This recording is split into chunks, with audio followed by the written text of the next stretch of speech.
for yourself, your loved ones, or your business. It's fast, easy, and free. This Valentine's Day, give her that symbol of eternal and everlasting love. A diamond from Pierce Jewelers in Carmel. Remember, shop local, shop smart, shop Pierce Jewelers. Hammer and Nigel show this afternoon, the biggest stories of the day. Government shutdown. Plus, we got tickets to give away for Post Malone and Jelly Roll. We're going to have a good time. 93 WIBC. Coming up in 2 minutes from the Dugan Air Heating and Cooling Mitsubishi Electric Studios, where a fatal hit and run occurred in Indianapolis last night.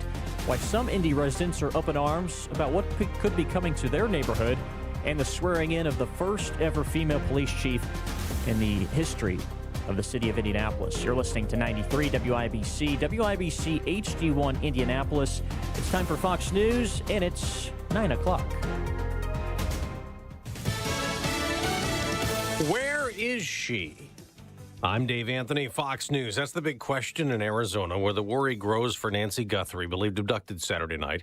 She's the mother of Today Show host Savannah Guthrie, who in a statement says they believe in prayer and goodness. The Pima County Sheriff Chris Nano says it's what investigators found inside Nancy Guthrie's home that leads them to believe she was abducted, that she was sleeping at the time she was kidnapped and likely harmed. Fox's Alicia Cunha in Tucson. Sheriff Nano says Nancy Guthrie's medication, wallet, and phone were found inside the home here on the northeast part of Tucson. Sheriff Nano says the house is a crime scene. It's day 4 of the partial government shutdown, and it may be the last, trying to approve a Senate funding compromise. So here's where things stand right now. If Republicans can pass a procedural vote today, they can bring this package of 5 government spending bills to the House floor, where it would be expected to pass even with some Democratic votes. Now, that would then end the shutdown today once it got to President Trump's desk. Fox's Bill Mallusion at the Capitol. While that funding lasts through September, for most of the government, it's only 2 weeks worth for Homeland Security. Democrats, including Congressman Jim McGovern, demand ICE be reformed. And I refuse to fund such a lawless, out-of-control agency. After all the anti-ICE demonstrations that got angrier in Minneapolis following 2 deadly shootings, and now the head of Homeland Security says all agents there will wear body cameras.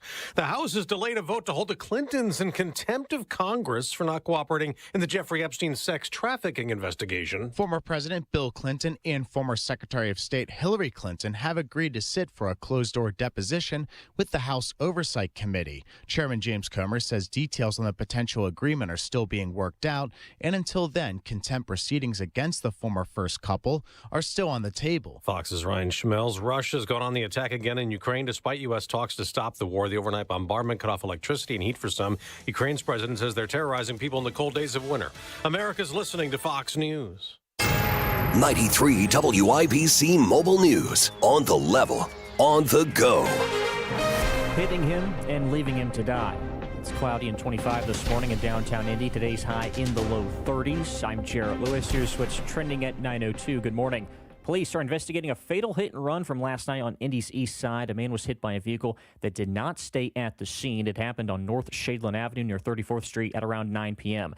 Anyone who may have witnessed the crash is asked to contact IMPD. Also in Indy, a proposed data center in the Martindale-Brightwood neighborhood is sparking controversy. The developer is MetroBlocks, a company based out of Los Angeles. They want to put the project on a site that was formerly a drive-in theater, which has been vacant for over 40 years. They believe the data center would bring new economic activity, while some residents are worried about the noise and environmental impacts. They have not said anything that has changed the way that I feel specifically, or it seems like the community feels.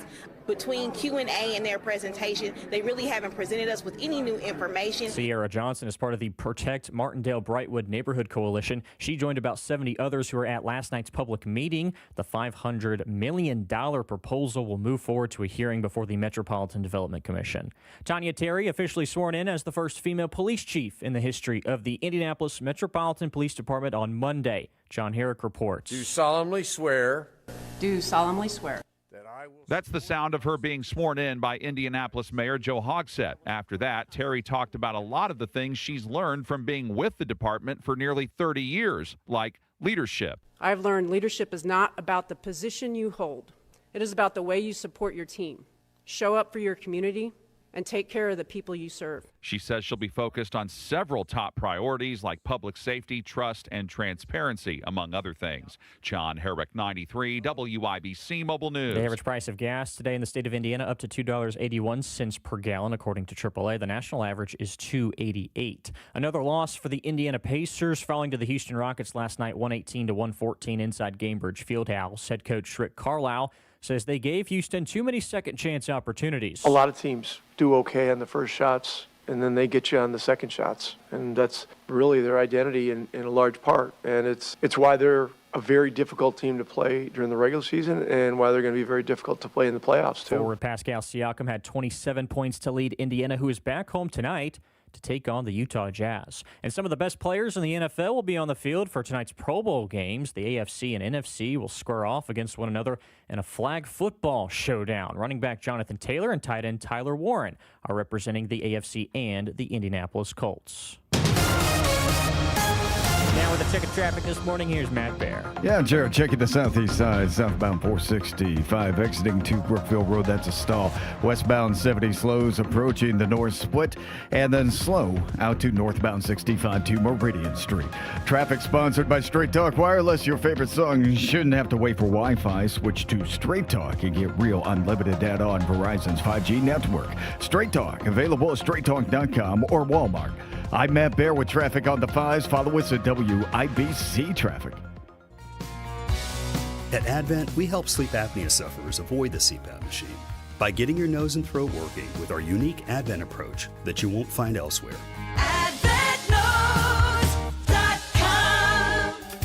There's one name for every home system: Chapman. Heating, air conditioning, plumbing, drains, electrical, and now proudly serving Bloomington.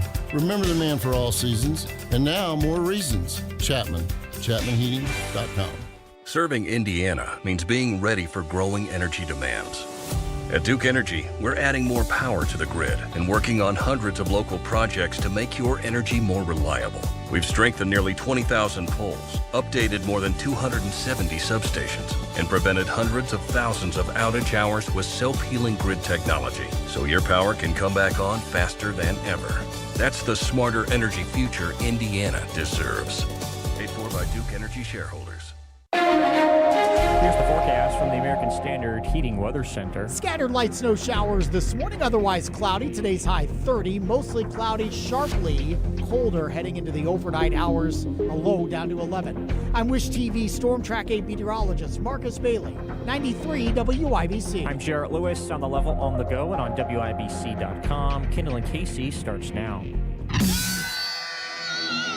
You're listening to Rob Kendall. When we talk about sending money somewhere, we're talking about printing the money because we have no money. And Casey Daniels. My government would never lie to me, would they? On 93 WIBC. Good morning, Vietnam. This is Ethan Hatcher and Jerry Lopez filling in on the Kendall and Casey show. Producer Kev doing a hard job in the producer's fishbowl, beep, beep, beep, beep, beep, pushing the buttons and doing the things to make the show function. And we have an action-packed program this morning, Jerry. We're going to talk about the new police chief that has been sworn in to serve for the IMPD. We're also going to be discussing the debacle at the Grammys where Hollywood hipsters acted hypocritically, to nobody's great surprise. Milk is racist in ways that you never imagined. There was a wonderful article. I've not laughed so hard in years, lampooning the Trump milk bill that was signed into law recently. And then also, first hour, we're going to discuss the way that AI can be used to continue to exploit people after their death. Lots to get into, and I guess that's an unfortunate transition into the first story for this morning, which is the 17-year-old Haley Busby. Her remains were discovered on Sunday evening. The suspect led them straight to the remains. Of course, he continues to maintain that he will enter a not guilty plea, at least according to his legal representation. But this is pretty much the outcome nobody wanted to see happen for this young lady. It's incredibly tragic, and now her father is wanting there to be legislative addition to address this. Yeah, it's a horrible thing. It's in some kind of way. I mean, if the outcome had to be her not coming home, I'm glad that it can be over for the family. Like you said, they did discover the body, so they do get to bring her home under the worst circumstances. But it's just a great reminder that, they say that she might have met this man on some online game. They haven't named the game. But the name Roblox has been floating around for months now as a place where sometimes some of these things happen. Well, parents need to check their kids' online activity. Yeah, Roblox is a candidate. I'm not sure a 17-year-old going to be playing that. It happens, but man. Ultimately, it doesn't even matter what the game was. The issue is that he exploited this connection that he formed with a young woman online, and that's more often than not.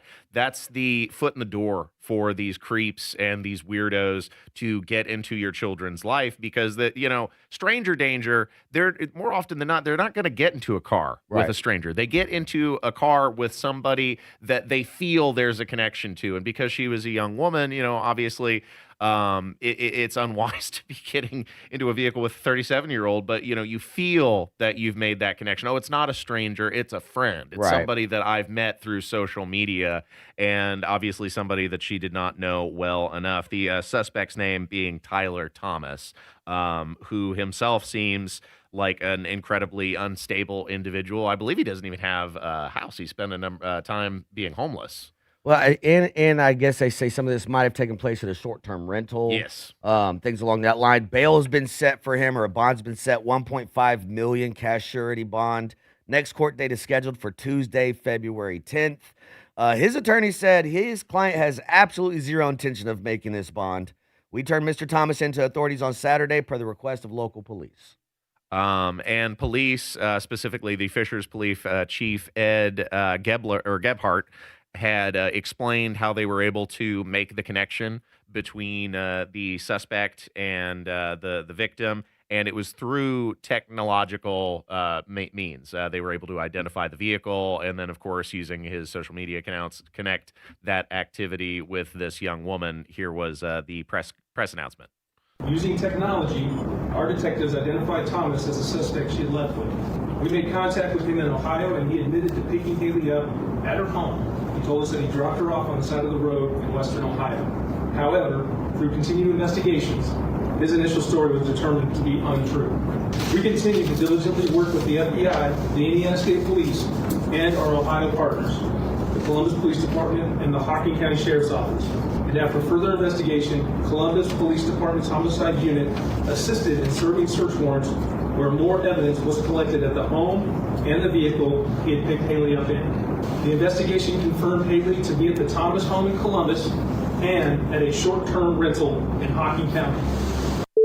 This is not the outcome that any of us had wanted. We have connected her parents with resources that will help them, and we will stay committed to supporting her family through this tragic time. And in that press conference, it struck me the double-edged sword that technology is, because it was through technology that this individual was able to make contact with the suspect, but it was also through technology that police were able to bring a relatively swift resolution to this investigation. And one, wonders, like during the 1970s, during the 1960s or earlier, when you didn't have this kind of technology readily available, then she could have just ended up being another faceless victim with no resolution, a cold case that would still be open today. But thankfully, because of the cameras, because of the privacy that I guess we've sacrificed by keeping the smart devices in our pockets with us at all times, then police are able to utilize those resources and find suspects to bring resolution to tragic situations like this. Yeah, there's definitely a very good chance that if I want to find you, I'll just follow the pinging phone. Mm-hmm. There's almost 100% chance that you will have your phone on you or around you within the next couple minutes, no matter what you do. So if you ever become a suspect, we easily find you. The problem is if you can backdoor any of that, now a kid has, or somebody might have your child's location or different examples like that, and then you find yourself in an unfortunate circumstance. You made a great point earlier about stranger danger. When we were growing up, it was don't get in a car with a stranger. Mm-hmm. And now that stranger has access to your child, to all of us, at any given moment via just a direct message or anything like that. More often than not, crime is not mostly truly random. And in some ways, that's reassuring. In other ways, it's deeply horrifying because that means most of the time, if you are being victimized, if you're being robbed, if you're being murdered, if you're being sexually abused, it's from somebody you know. Yeah. There is some connection, whether that be through a relative or through a friend or through a social media connection. It's somebody within your sphere of influence. Yep. It's too bad. Yeah. Well, I'm glad it's over. I'm glad it's over. Yeah. I mean, at least they have some kind of resolution and they can begin to move forward and deal with the loss. But your life is never going to be the same. Not at all. But after throw the something book like at that. this guy 100%. Like, Absolutely. I mean, you have to. And the father is now asking for another alert to be built into Indiana's very successful alert system. I have mixed feelings about this because, of course, the emotional response is that sounds like an incredibly good idea. Let's expand it. But the reason why Indiana's alert system has been so successful is because it is so narrowly defined and because it has specific qualifiers before they send out these alerts, because then people are more likely to take them seriously. So when they send out a silver alert for elderly people, or when they send an amber alert for missing or endangered children, there are those specific requirements to satisfy before the emergency alerts are deployed. And that's why more than any other state, like our state actually is incredibly successful with the implementation of these alerts. And now the father, in the wake of this incredible tragedy, is wanting to add the pink alert to the system. That would be Haley's Law, and it's intended to ensure timely public notification with disappearances involving unusual or concerning circumstances, and it would mandate predator awareness education in Indiana schools focused on online grooming, digital manipulation, and coercive tactics used today. So I guess to get the ball rolling with teachers, with family members, and get them to identify these connections even more expeditiously. And maybe in the future, I imagine the intention is to make sure that these people are saved, these young children are being saved before they meet untimely ends like Haley Busby. I can't imagine that schools aren't already talking to kids about grooming and online activity and things like that. If most of this stuff is happening behind a parent's back, how's a parent supposed to know that the pink alert is in effect, so to speak? Yeah. Absolutely. Like, that's the question, right? Like, probably more often than not, one of these kids who goes missing would fall into this criteria. Yeah. And if you haven't been tracking your children's or monitoring your children's online use, this is, a wake-up call to get involved, because it is more often than not involvement that is a means to prevent outcomes like this. Well, and the reality is, screw your kids' privacy. Your job's to keep them safe. Yes, at the end of the day. Speaking of safety, we now have a new police chief that was sworn in over the weekend by Mayor Joe Hogsett. This is a 27-year veteran. That would be different. That's a different thing. No, that'd be more likely.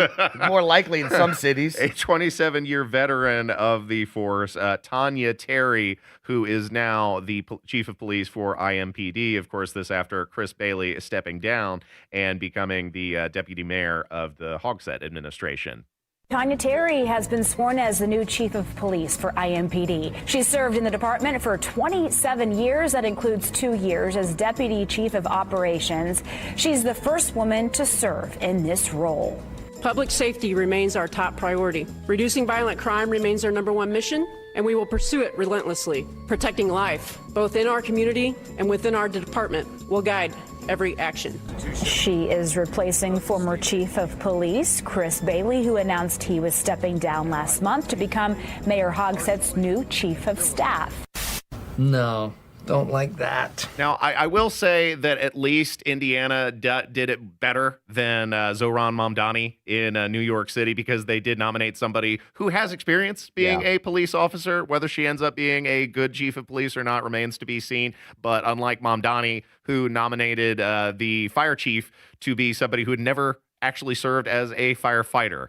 So they did at least promote from within this time. Yeah, and I think one of the things that we need to be very cautious of is throwing around the term DEI anytime somebody who's not a white male gets hired. Yeah. Right? This lady is qualified. She just happens to be a woman. Yes. She's 27 years on the force. Yeah, I think you're good enough to do the job. Let's see what you do. But it's when you get the unqualified, like you said, 27-year-old, If she's a 27-year-old black trans female with 2 years experience who gets the position, well, then that would be DEI. Yeah, no, and you're right. But I think the way that DEI has been implemented, it causes people's awareness to be raised when these kinds of appointments are made, because they have historically turned out so disastrously when nominations have been made not based on merits but based off of political identifiers or no argument external for me there. identifiers. Yeah, no argument at all. So at the end of the day, she is the new police chief, and for the sake of Indianapolis, we do wish her nothing but success, and hopefully she will be worthy of the role. That's all we can ask.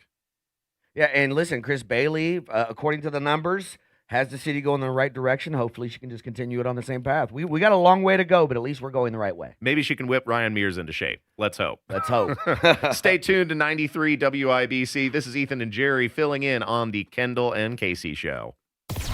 February is when excuses disappear and effort has to show up every night. It's been a rough couple weeks for us, but this group will keep fighting, keep learning, and get back on track. The Big Ten is stacked, and postseason hopes are at stake. Confidence is one of those things, like you drop a couple, and then you got to figure out a way to put it away fast. There's another one coming right in front of you.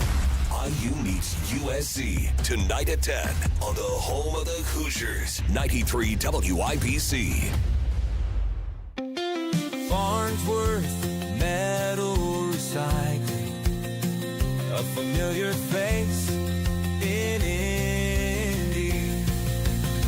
Farnsworth Metal Recycling will pay you cash for your scrap metal. Ray's Demolition and Farnsworth Metal Recycling may seem familiar to you, and that's because they are. They're trusted local family-owned businesses going back 3 generations in Indy with their familiar orange logo and a name you know. But you may not know they'll pay you cash for your scrap metal. Cash is king. Your scrap aluminum, steel, copper, and brass will get you cash from Farnsworth Metal Recycling. Just drop it off and you'll put cash in your pocket. Ray's Demolition and Farnsworth Metal Recycling. Local names you can trust with 2 locations. Farnsworth Metal Recycling, a familiar face in Indy. Get cash for your scrap.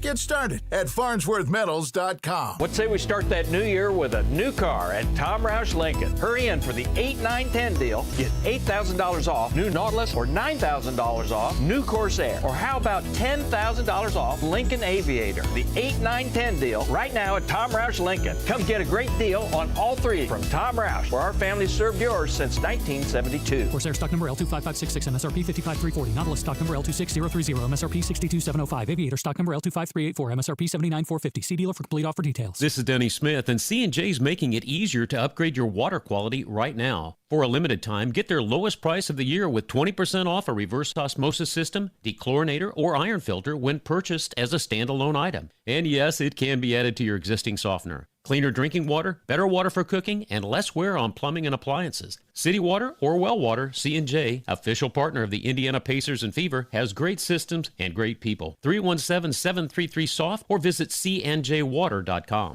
Vascular issues are not a welcome surprise, which is why Community Health Network helps patients prioritize vascular screenings. These simple tests are available for only $33 each, and they help detect early signs of peripheral artery disease, carotid artery disease, strokes, and abdominal aneurysms. Your path to a healthy vascular system starts with knowing your risk. Schedule your vascular screening today at ecommunity.com/vascular screen. Community Health Network. Exceptional care, simply delivered.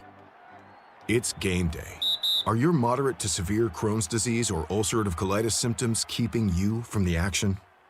Skyrizi, risankizumab Riza, could help you get back to the game.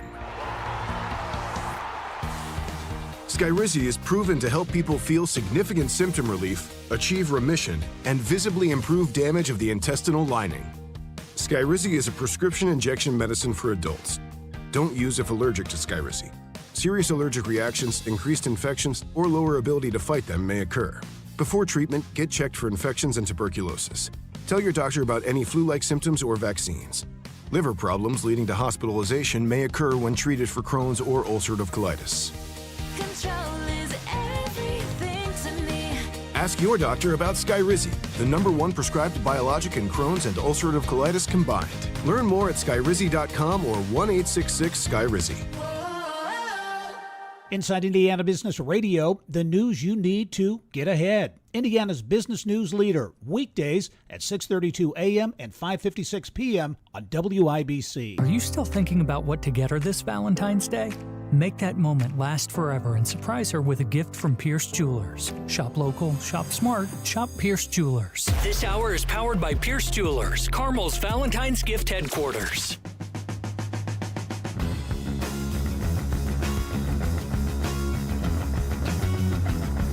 Good morning, ladies and gentlemen. You're listening to 93 WIBC. This is the Kendall and Casey Show with Ethan Hatcher and Jerry Lopez filling in.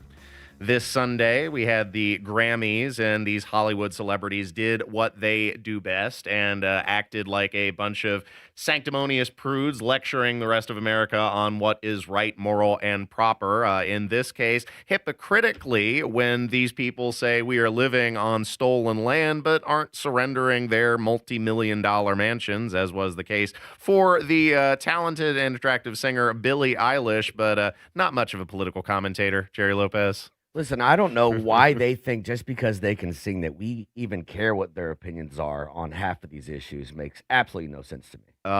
Ricky Gervais' rant at the Golden Globes regarding this remains undefeated. Nobody wants to hear these Hollywood celebrities lecture us, but that doesn't stop them. No one is illegal on stolen land.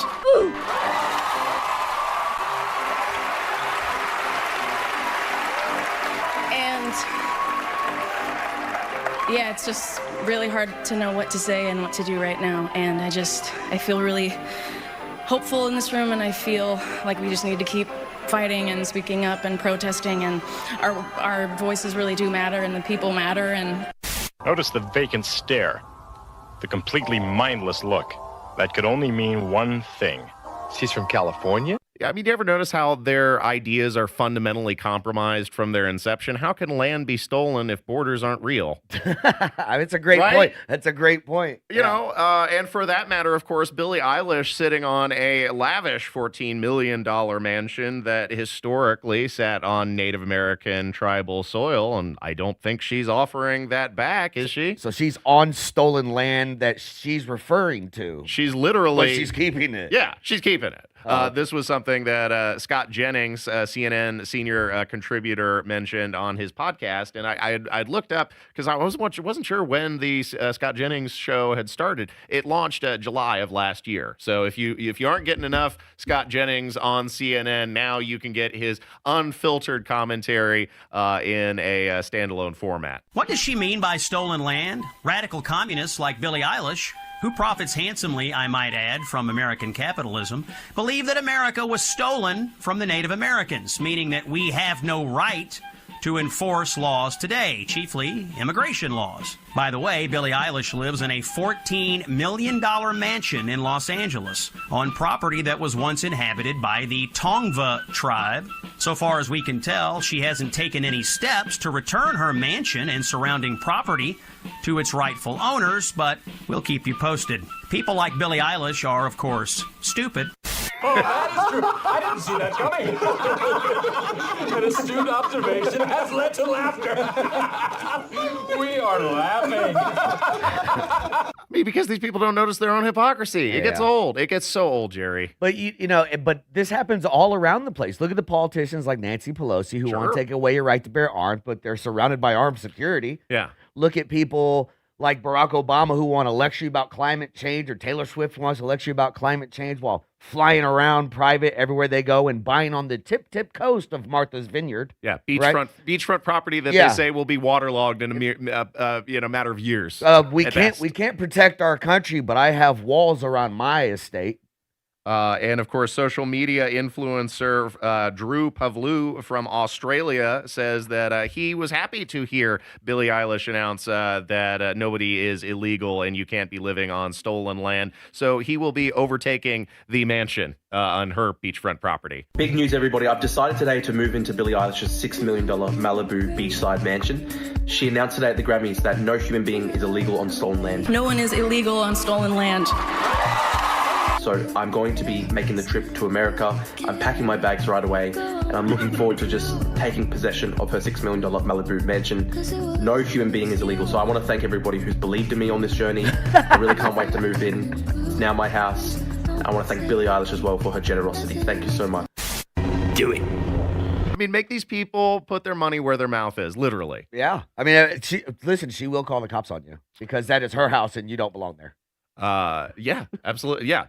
No, again, rules for thee, but not for me. And that's how it always works. At the end of the day, the only thing that these Hollywood celebrities are doing is driving more supporters to the Republican Party because people are sick of being lectured by these multi-million-dollar elites telling us how to live, something that comedian Bill Maher pointed out. Democrats, it's great, you have all the big celebs, but people see them as an arm of the Democratic Party, which they already suspect for lacking common sense.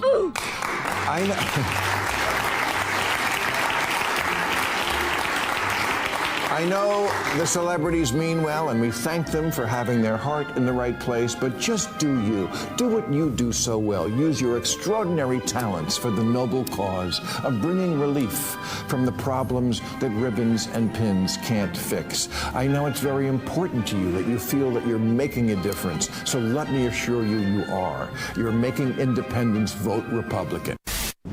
He's out of line, but he's right. We want to be entertained, not to be lectured.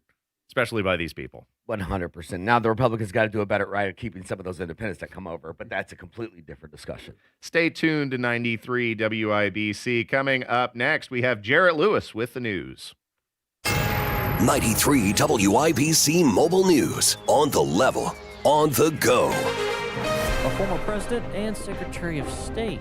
I'm Jarrett Lewis. This report is brought to you by Window Nation. Here's what's trending at 9:30. The Clintons are set to testify before a House panel investigating Jeffrey Epstein. Former President Bill Clinton and former Secretary of State Hillary Clinton have agreed to sit for a closed-door deposition with the House Oversight Committee. Chairman James Comer says details on the potential agreement are still being worked out, and until then, contempt proceedings against the former first couple are still on the table. A full House vote has been postponed on a resolution to hold the Clintons in contempt of Congress after both did not appear for a closed-door deposition. The deposition was part of the committee's ongoing investigation into late sex trafficker Jeffrey Epstein. Fox's Ryan Schmelz reporting President Trump is set to welcome Colombian President Gustavo Petro in an unlikely meeting today. Petro has criticized the president recently, calling him an accomplice to genocide in Gaza, while adding that the U.S. capture of deposed Venezuelan leader Nicolas Maduro was a kidnapping. A pair of sisters from Florida are back home after being kidnapped by a Nebraska man who they met on the gaming platform Roblox. The 14 and 12-year-old girls were reported missing on Saturday before being found in Georgia early Sunday morning. The suspect is a 19-year-old U.S. citizen who did not have a criminal history before his arrest. He could be facing more charges. And a change is coming at the top of the Walt Disney Company. Disney Parks boss Josh D'Amaro has been named as Bob Iger's replacement. That'll be effective March 18th. Your opening bell report on 93 WIBC is brought to you by Absolute Wealth Management. Let's see, the Dow's down 78 points, 49,407. The S&P 500 is up 10 points to 6,976. And the NASDAQ is in the green, 100 points. It's up 25,738. I'm Jarrett Lewis on the level, on the go, and on WIBC.com. Hey, what's up? It's Hammer from the Hammer and Nigel Show. Valentine's Day coming up. It's right around the corner. And flowers are nice. But I'm telling you, she's going to love a clean house a lot better. And this is where Rubbish Works comes in. Book today at rubbishworks.com. Call 317-207-2749. They are a full-service junk removal company. Declutter that house. They bring the dumpster, and they do the labor. They throw it all away. Rubbishworks.com. Use the promo code HAMMER, and you're going to get $25 off. Hey, Mom. It's me. Oh my gosh, you'll never believe what I just opened for Valentine's Day. A sapphire ring from Helzberg. Just like the one I lost years ago. Remember how excited I was when you gave it to me? I cannot believe you remembered that story. I guess you were right. I really found the one. This Valentine's Day, create a moment that means something with up to 40% off gifts at Helzberg. Shop in store or at helzberg.com.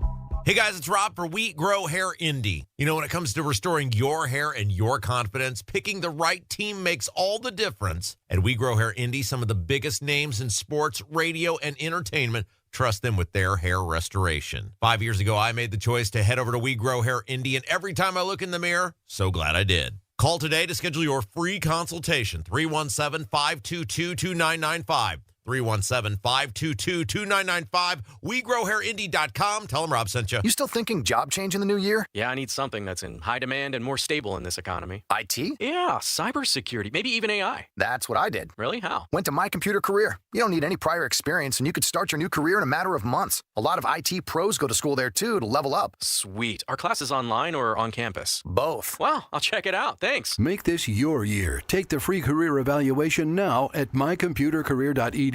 An Elite CompTIA certification partner. Financial aid is available to those who qualify, including VA benefits. Need TRT? Don't pay hundreds out of pocket or settle for low-dose TRT from your doctor just for insurance. Synergen X and Low T Center take most insurance plans and customize each dose of testosterone. SynergenX.com or lowtcenter.com to book your free test today. Taxes was waiting on the refund you needed yesterday.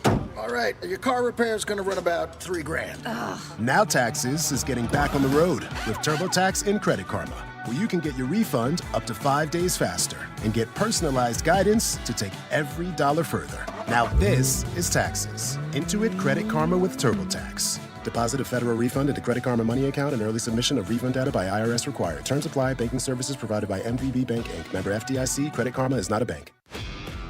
This is the story of the one. As the purchasing manager at a manufacturing plant, she knows the only thing more important than having the right safety gear is having it there when you need it. That's why she partners with Grainger for auto reordering, so her team members can count on her to have cut-resistant gloves on hand, and each shift can run safely and efficiently. Call 1-800-GRAINGER, click Grainger.com, or just stop by. Grainger, for the ones who get it done. Do you have an IRA, 401k, 403b, or TSP? Rather than ride the Wall Street roller coaster, you could get a 20% upfront bonus and an annual return that's averaged nearly 10% for the last 10 years. Hey, it's Hammer and Nigel. Let's say that again. You get an upfront 20% bonus on your money with Bill Demery, your retirement guy here in Indy. So if you invest $250,000, you get a $50,000 upfront bonus. You'll also get an annual return that's averaged nearly 10% for the last 10 years. Plus, your money is backed by one of the largest insurance companies in the world. Learn more from the retirement guy that we trust, Bill Demery, here in Indy, 317-648-5120. 317-648-5120 or visit yourretirementguy.com.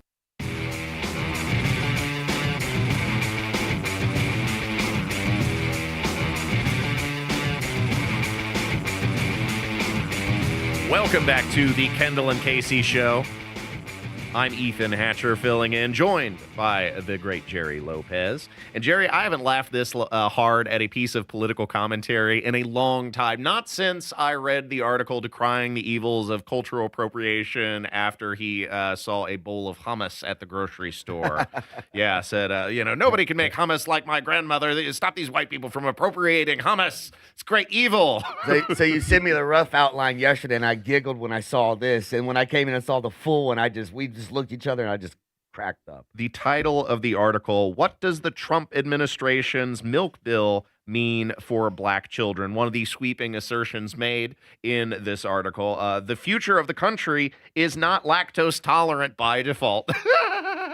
I love the line. I love the line. And of course, the reality is that milk apparently is extremely, extremely racist. When the Trump administration signed the so-called Whole Milk for Healthy Kids Act, the mainstream media conversation remained narrowly focused on debates over fat content or calories, dairy farmers, and school lunch menus. But for black people, milk has never just been milk. It has always been bound up with power, race, and whose bodies are valued and whose children are expected to thrive. And they went on from there, Jerry. This is, I can't imagine what a drag this person must be to be around at parties. Am I out of line for thinking that this is already extremely racist? Look, we've already said you can't use a computer. That was Kathy Hochul, governor of New York. Right? Yes. You don't know how to use a computer. You're incapable of getting your own ID, and now milk has been oppressing you your whole life. Well, they want to give us a historical overview, Jerry, because they say to understand why this moment feels so loaded, you have to go all the way back to the plantation. Yes, you have to go back to the plantation to understand milk politics in the 21st century. Does that even track? Does that comport with any known reality, or is this just the rantings of a lunatic? I'm inclined to believe the latter. Listen, I did not know this whole time that I was being racially oppressed every time I didn't ask for soy at Starbucks. In the 19th century, the politics of milk became a full-blown public health crisis. In northern cities, the so-called milk problem referred to contaminated, watered-down, diseased cow's milk sold to the poor. Infant mortality rates soared, but as with everything else, the response was racialized. Reformers and pediatricians focused on their concern, resources, and pure milk campaigns on saving white babies. Black infants who were who were forced into the crowded, segregated neighborhoods were denied clean water, refrigeration, and medical care continued to die at disproportionate rates. Their deaths were treated as tragic but inevitable and explained away as a reflection of ignorance and backwardness rather than neglect. At the same time, racist imagery flooded American culture. The black mammy holding a plump white baby, the loyal wet nurse whose milk and love were imagined as natural resources for white families. Milk became a symbol of civilization and purity. Whiteness was associated with clean, wholesome nourishment. Blackness was associated with dirt, deficiency, and biological lack. So if you are drinking a glass of milk at school, Jerry, you are participating in racist white supremacist culture. So as a kid who went to IPS and was on free lunch, they gave me milk every single day. Did they force you to drink the milk? I mean, I had a choice. Okay, there we go. That's the whole thing here. That's the whole reason why Trump signed the Healthy Whole Milk Kids or Whole Milk for Healthy Kids Act was to bring choice back into the classrooms because they took the whole milk away. They're not forcing you to drink it. If you want a soda, you can still get a soda. If you want to drink water, you can still drink water. I'm sure they got some apple juice at these schoolrooms too. If you want to get some apple juice, nobody is forcing you to drink milk. It's so exhausting having to chase these people around who view life through everything through this racialized lens. It gets exhausting. Well, the sad part is there is a certain demographic of people that actually listen to this, and they use this as reasons why the world is unfair to them. Yeah. Well, they go on to say that the biological fact matters in this conversation because lactose intolerance is not a defect. It is a normal human variation, especially common among people whose ancestral diets did not center on dairy. Bloating, stomach pain, inflammation, diarrhea, and nausea are routine outcomes when those bodies are forced to treat dairy as a staple. So what does it mean in this context for a federal government to recenter whole cow's milk as the symbolic nutritional anchor of healthy childhood? It means reasserting a white European digestive norm as universal. It means treating whiteness as the biological baseline. And it means asking the nation's actual future to adapt, endure discomfort, or be marked as a problem body to a fit standard that was never designed for them. So yes, you were being oppressed by reinstituting milk in the classroom. Now, you yourself say I am lactose intolerant. Yeah, you're lactose intolerant. Well, there you go. I didn't know it was your fault. Thanks, Ethan. I never considered that your body was not the biological baseline. Do I qualify for reparations now that I can't have regular milk? I believe you do. You were owed years of back cereal salary. Let's do it. I haven't had a bowl of cereal in years. I might just do it today to overcome systemic racism. Lucky Charms, I'm on my way. They continue that milk has always been deeply racial. Who the hell? Milk been deeply racial when people started integrating cows into domesticated animals tens of thousands of years ago? It's been deeply racial. They continue to assert it has been long coded as white, pastoral, wholesome, natural, and civilizational. Well, I've never heard milk called civilizational. It's not coded white. It is white. It's just milk is white. It doesn't matter who's making the milk either. It's just the way it looks. I'm now have a whole new mindset of chocolate milk. There we go. Hold on, is that the blacks and the whites from workaround. back in the day? It's like your water fountain, our water fountain. Your milk, our milk. Put a little bit of Hershey syrup in there. That'll solve the problem. They say that milk is bound up with images of the sturdy white farm child, the white nuclear family, the myth of white biological strength and moral purity. Moral purity. The far right and white nationalist subcultures, milk has even become the explicit symbol of whiteness and supposed genetic superiority. Meanwhile, the actual children who will make up our future, disproportionately Black, Latino, Indigenous, and Asian. So you're coming out on top, Jerry. We're listed second. They're the very ones most likely to experience discomfort and exclusion under a dairy-centric standard, according to the article. This is how policy becomes symbolic violence, not through overt declarations of racial hierarchy, but through quiet normalization of whose bodies are standard and whose bodies are deviations, through whose biology is designed around and whose is expected to conform. So the politics of milk.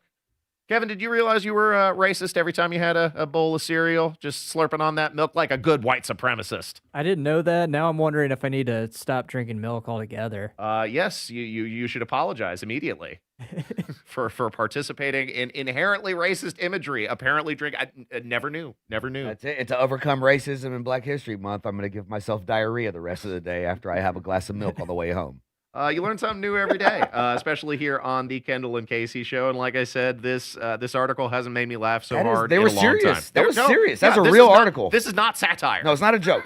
Somebody really said that. I mean, it is a joke, but it's not a good one. If you want to read the whole article for yourself, you can find it. Just Google, what does the Trump administration's milk bill mean for Black children? I'm sure it'll be the first article that comes up. Have yourself a good laugh today.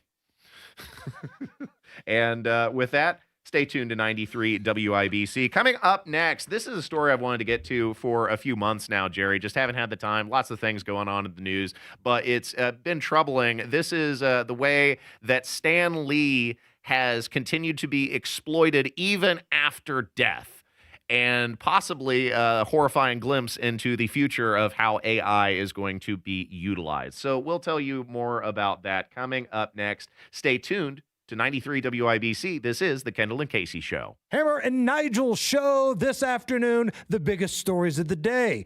Government shutdown. Plus, we got tickets to give away for Post Malone and Jelly Roll. We're going to have a good time. 93 WIBC. Nate Bargatze. It's a lot to have two dogs because you got to open the back door and let two dogs out. Big Dumb Eyes World Tour. Cambridge Fieldhouse. Saturday, February 14th. Tickets available at Ticketmaster.com. This is Chuck Lofton, here to talk to you about my friends at Exercise Inc.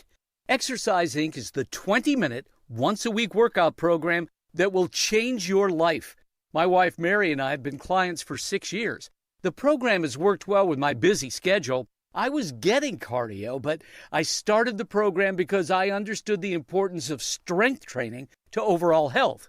It's helped me with managing my blood pressure, cholesterol, and blood sugar. The biggest help? My sluggish feeling was replaced with much-needed energy. It's designed to help clients get stronger in a shorter period of time. The studios are private, just you and your coach working to reach your goals.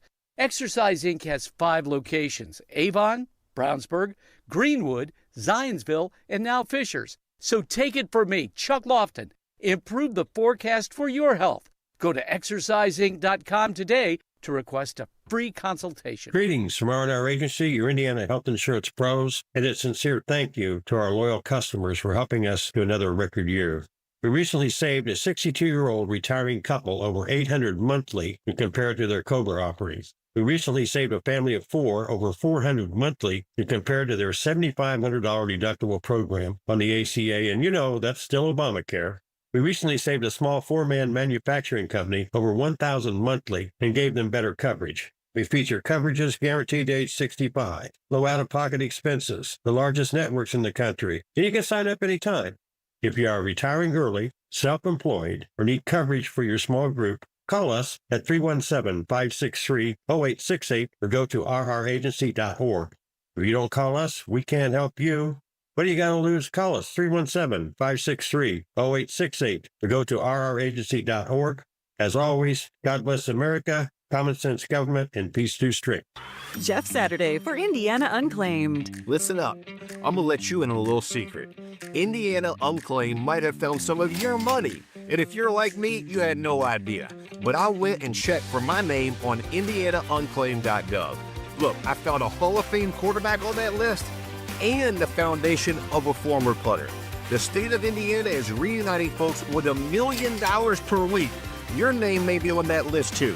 Go find it at IndianaUnclaimed.gov. As a mom, comforting my family is what I do best. Vicks Vapor Stick provides soothing, non-medicated Vicks vapors in an easy-to-apply stick, and it dries fast, so there's no mess. I use it to comfort myself and my family. Thanks, Mom. Vicks Vapo Stick, soothing comfort for the whole family. And try Vicks Vapo Shower Max for steamy Vicks vapors when you need more comfort for yourself. Use as directed. Step into the spotlight with Dancing with the Stars. Catch the live show at Old National Center Wednesday, February 25th. Reserve your seats and tickets today at WIBC.com. Spider-Man, Spider-Man, does whatever a spider can. Spins a web any size, catches thieves just like flies. Look out, here comes the Spider-Man. Thanks for listening to 93 WIBC. This is the Kendall and Casey Show, an appropriate song choice from producer Kev, considering we're discussing how the late, the great, the magnificent Stan Lee continues to be exploited even after death. And this kind of bothers me, Jerry, especially if you know much about how Stan Lee was really kind of abused in his later years and exploited for financial gain from Marvel and by unscrupulous individuals who just wanted to co-opt his iconography for their own financial benefit. And even after death, he continues not to get rest. And I find this very, very sad and possibly a horrifying glimpse into how AI is going to be used and more correctly abused. Well, it's very unfortunate what's happened to him. And here's the sad part. It's probably not just going to end with Stan Lee. This may be the beginning of something that we continue to see happen, and the wheels can completely fall off this thing. So what we're discussing is a hologram of Stan Lee that is or was powered by AI, and they deployed this to a lot of criticism at the LA Comic-Con last year. Like I said, I've been sitting on this story for a couple of months, but I figured now would be a good time to finally dive into it because, of course, AI continues to get more advanced and sophisticated every single day. And listen to how they plugged this thing into AI to put words into Stan Lee's mouth. Stan Lee didn't have all these opinions, at least not when he was in life, but here is how his imagery has continued to be exploited even after death. I'm here today as Hollow Stan to join you at the 2025 Los Angeles Comic-Con. For decades, I had the thrill of spinning yarns about heroes and villains in that mighty Marvel manner. But the real heroes have always been you, the fans, whose excitement kept those stories alive. The world may be a little nutty now and then, but as long as we share our stories and imaginations, there will always be room for hope, heart, and heroism. So thank you for keeping the dream alive. Excelsior! Stop it, please, I beg you! It's a sin! It's a sin! It's a sin! There was also a clip from later in the video where, this thing is interactive. It's not just pre-scripted, where one of the members of the crowd asked Stan Lee, well, tell us more about how you incorporated the civil rights into the X-book comic books. And Stan Lee has already gone on the record. That was not the genesis of his idea when he was, thinking up these comic book superheroes. That was something that was imposed after the fact, later, mostly by fans. Yeah, it'll be interesting to see how far this goes, right? So I remember it was maybe 10 years ago at this point. Remember they brought out some Tupac hologram. And he was dead, and that was a big thing. But that was literally just a hologram that danced on stage. We are now entering the precipice of interactive AI hologram that now is putting words into dead people's mouths. And that's the important thing here, because not all of the things that Stan Lee is saying there may be opinions that Stan Lee himself had held. But you're giving people the incorrect perception, the misinformation that it is coming from Stan Lee. That's hollow Stan Lee, right. But it's like exploiting a corpse, making him into a puppet, and that just seems like a very inappropriate use use for AI. This is a conversation, of course, it's come up in the past in other productions. Disney had somewhat unethically resurrected Peter Cushing for the, 2015 Rogue One movie. Peter Cushing, of course, had been dead for a long time, but they brought him back to be Grand Moff Tarkin. They did the same thing in 2019's The Last Jedi, which, of course, was a terrible disaster of a film all by itself. I'm sorry, 2017's 2017's The Last Jedi. There we go. The Rian Johnson one, the middle of the trilogy. Because, of course, Carrie Fisher had already deceased, and they brought back her digital corpse to puppet that. Just not... unless the actor is giving explicit permission for their image and likeness to be used in that way, I think you should let these individuals rest, let them get peace, and find somebody else to shill your intellectual property. That's the kicker. Yeah, is it that hard? Are you that bad you can't find a new one? You could always find a new sales rep. Let somebody else be the new Stan Lee, and of course you're never going to replace somebody like that, which I guess is why they want to co-opt the corpse. Well, and this is one of the big reasons why they had that lockout. The writer's lockout was because AI was being now introduced as it's going to replace the extras, it's going to replace all this other stuff. So workers were now striking because they didn't want AI to take over. I asked you a question. When will we have movies that are just all AI and they say screw the actors?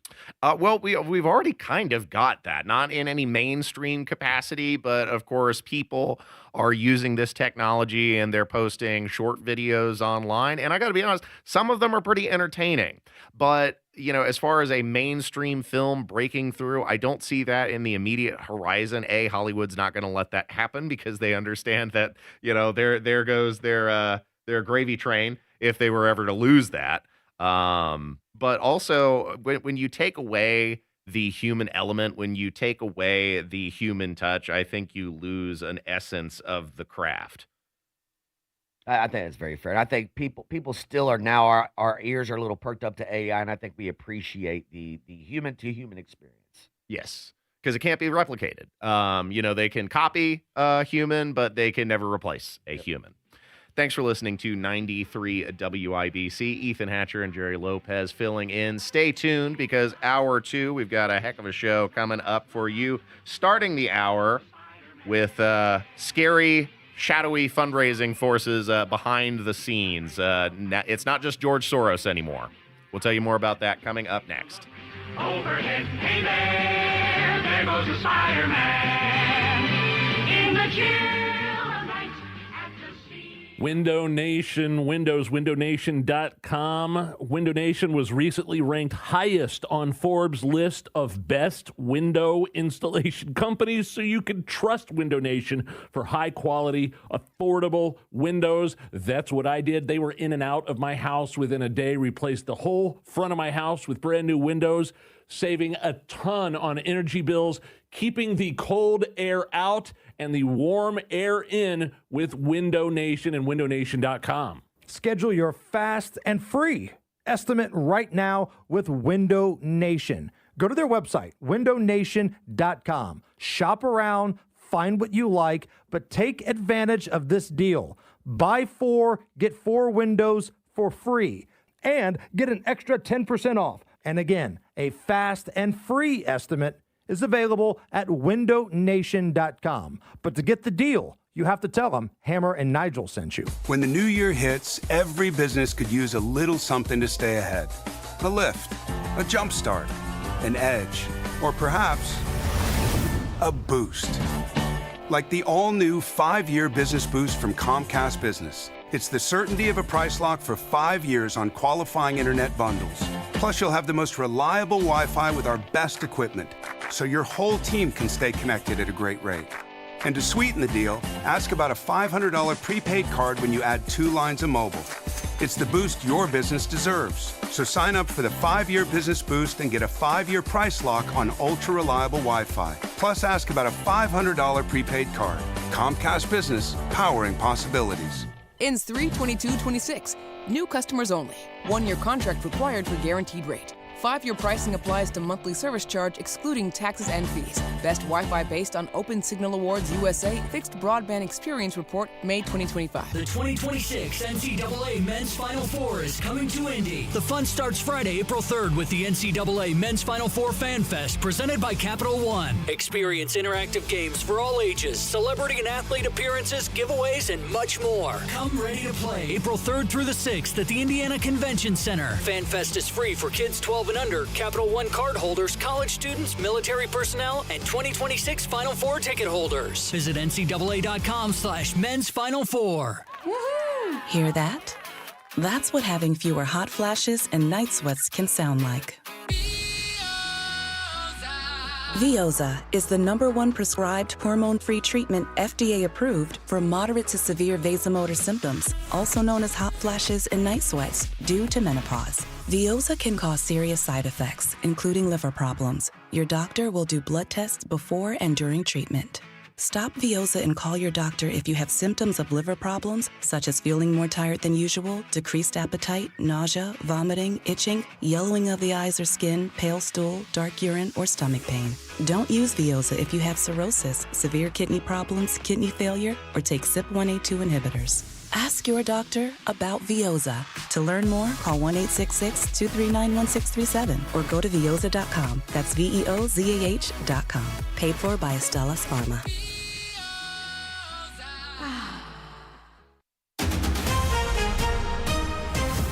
Coming up in 2 minutes from the Dugan Air Heating and Cooling Mitsubishi Electric Studios, where a man was hit and killed in Indianapolis last night.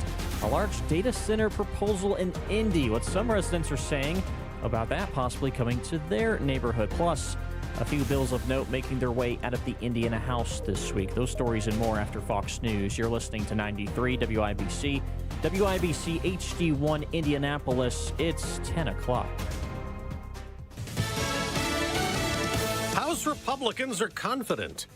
I'm Dave Anthony, Fox News. Today, the shutdown will end. It looks like the votes are there for the final package. GOP Congresswoman Kat Kamek, that package would end the partial government shutdown now in day 4. And while it provides funding through September, it only gives 2 weeks' worth for Homeland Security, as Democrats keep demanding ICE reform, calling immigration enforcement in Minnesota out of control.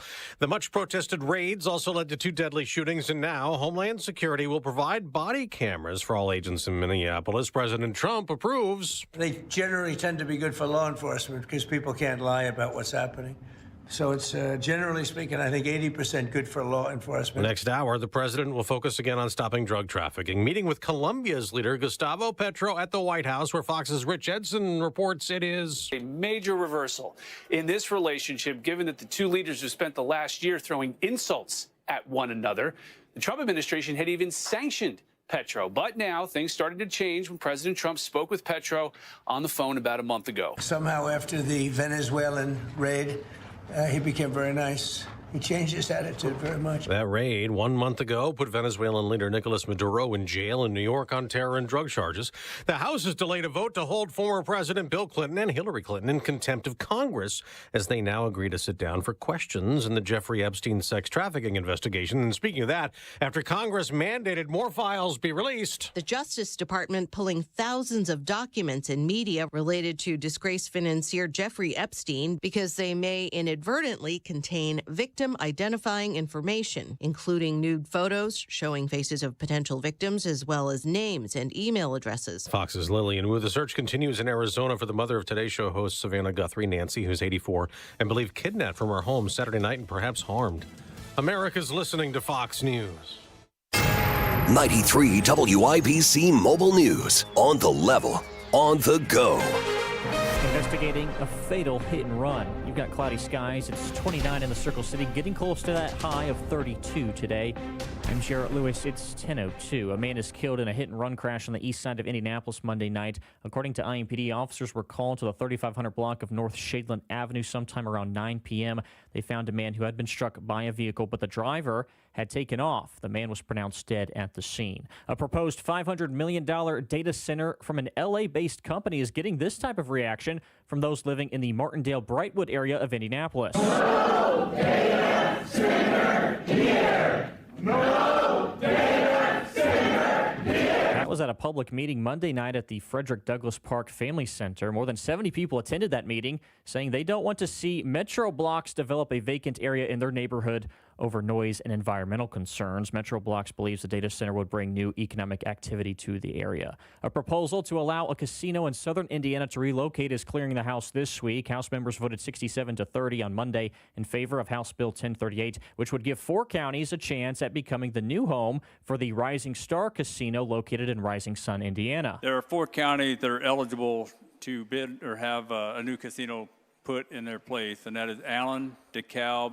Dubin, and Wayne County. Republican Representative Craig Snow. The bill now heads to the Senate. The Indiana House also passing a bill that includes a major overhaul of the state's Medicaid program. Johnette Cruz reports. House Bill 1277 aims to fix the Pathways for Aging program, which has been plagued by $300 million in budget overruns and nearly 18,000 people on wait lists. The bill moves long-term nursing home residents away from private insurance management and back to a traditional state-run model. Supporters say this shift will save millions and finally provide relief to the thousands of Hoosiers waiting for home and community-based care. The bill now heads to the Senate. Johnette Cruz, 93 WIBC Mobile News. The Indiana Pacers in it until the end last night, but ultimately losing a tough battle with the Houston Rockets. 118-114, the final inside Gainbridge Fieldhouse. Head coach Rick Carlisle. Pretty obvious that the rebounding and the free throw line were the 2 major factors in the game. 19 offensive rebounds for them for 30 points and then 37 free throws. That stuff became too big a factor in the overall scope of the game. Pascal Siakam, the leading points getter again. He had 27. He was also named an NBA All-Star reserve this week. The Jazz come to town tonight, so a back-to-back for the Pacers. And in college hoops tonight, IU has USC on the West Coast. Ball State is at Bowling Green, and Indiana State is traveling. They're staying in state, though, to take on Evansville. I'm Jarrett Lewis on the level, on the go, and on WIBC.com. That's another amazing run by Team USA. Mom, think I'll be on Team USA one day? Well, I'll take this one. What?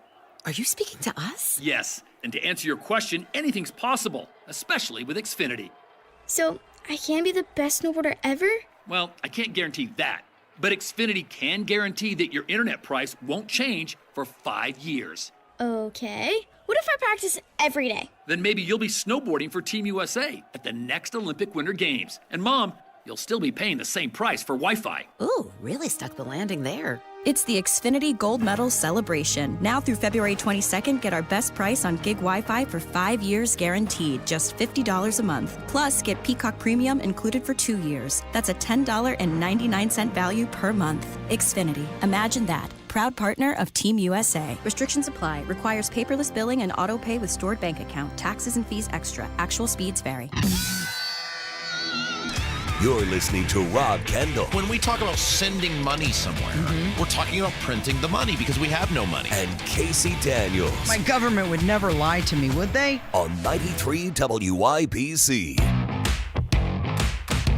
Welcome back this morning, ladies and gentlemen. You're listening to the Kendall and Casey Show. Of course, Kendall and Casey are away this morning, and Ethan Hatcher and Jerry Lopez are both filling in. Thanks for listening. Producer Kev and the producer's fishbowl, beep, beep, beep, beep, pushing the buttons and doing the things to make the show function. First hour is in the can. If you want to catch the podcast, they are uploaded to WIBC.com, and we got an action-packed second hour on the way for you, including discussing former Biden director of message and planning says the Democrats don't have to be worried about fundraising for the midterms, and we're going to explain why in just a minute. Bondi has announced 2 more arrests in the Minnesota church invasion, and also Don Lemon and the rest of the leftists seem to be singing a different tune now compared to 2019 when they were thrilled that Donald Trump was facing indictment. Also later in the hour, we're going to discuss the second government shutdown in about 6 months. Democrats continuing to prioritize criminal illegals over American citizens. And then finally, Indianapolis roads continue to suck, to nobody's great surprise. We're going on a week after the snowpocalypse, and some of these side streets, they're still slushy and haven't been plowed. It gets old, Jerry.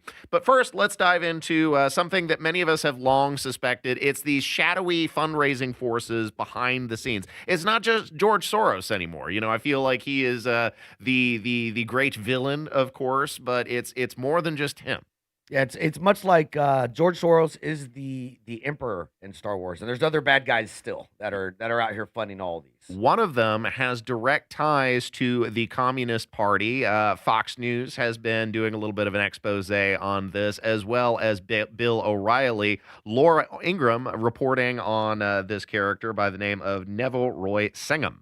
This is a sophisticated operation. It's designed not only to drive Democrat turnout in the midterms, but to smash capitalism, the rule of law, and American sovereignty. And who's paying the bill for all this agitation? Everybody wants to know. Well, one individual who's getting a lot of attention is a multimillionaire named Neville Roy Singham. He subsidizes the PSL, the Party for Socialism and Liberation we told you about last night, and their activism that's happening on the streets of Minneapolis and probably elsewhere. Now, according to reports and congressional probes, PSL and another group of agitators called the People's Forum are largely subsidized by Singham. But he's largely untouchable because the rich guy moved to China years ago, and from there, and I guess elsewhere, he's funneled more than $250 million to dark money organizations here in the United States.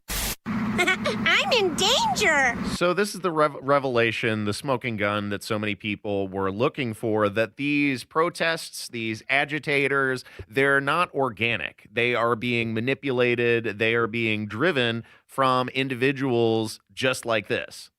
100%, but I think also if we look back, every time there is an election of some sort, whether it's midterms or general, there is always preceded by a summer of love. Mm-hmm. Right? We stop talking about unarmed black males as soon as the election's over. Nobody cares who's being shot by the police anymore. But in those months leading up, so our summer of love now, a.k.a. the George Floyd protest, is the ICE situation. Well, and they're mobilizing vast sums of money, tens of millions of dollars, and it starts to make sense when you see like the public protests in Minneapolis, and they're busing individuals from other cities. Who's paying for those buses? Right. Who's paying for the signs?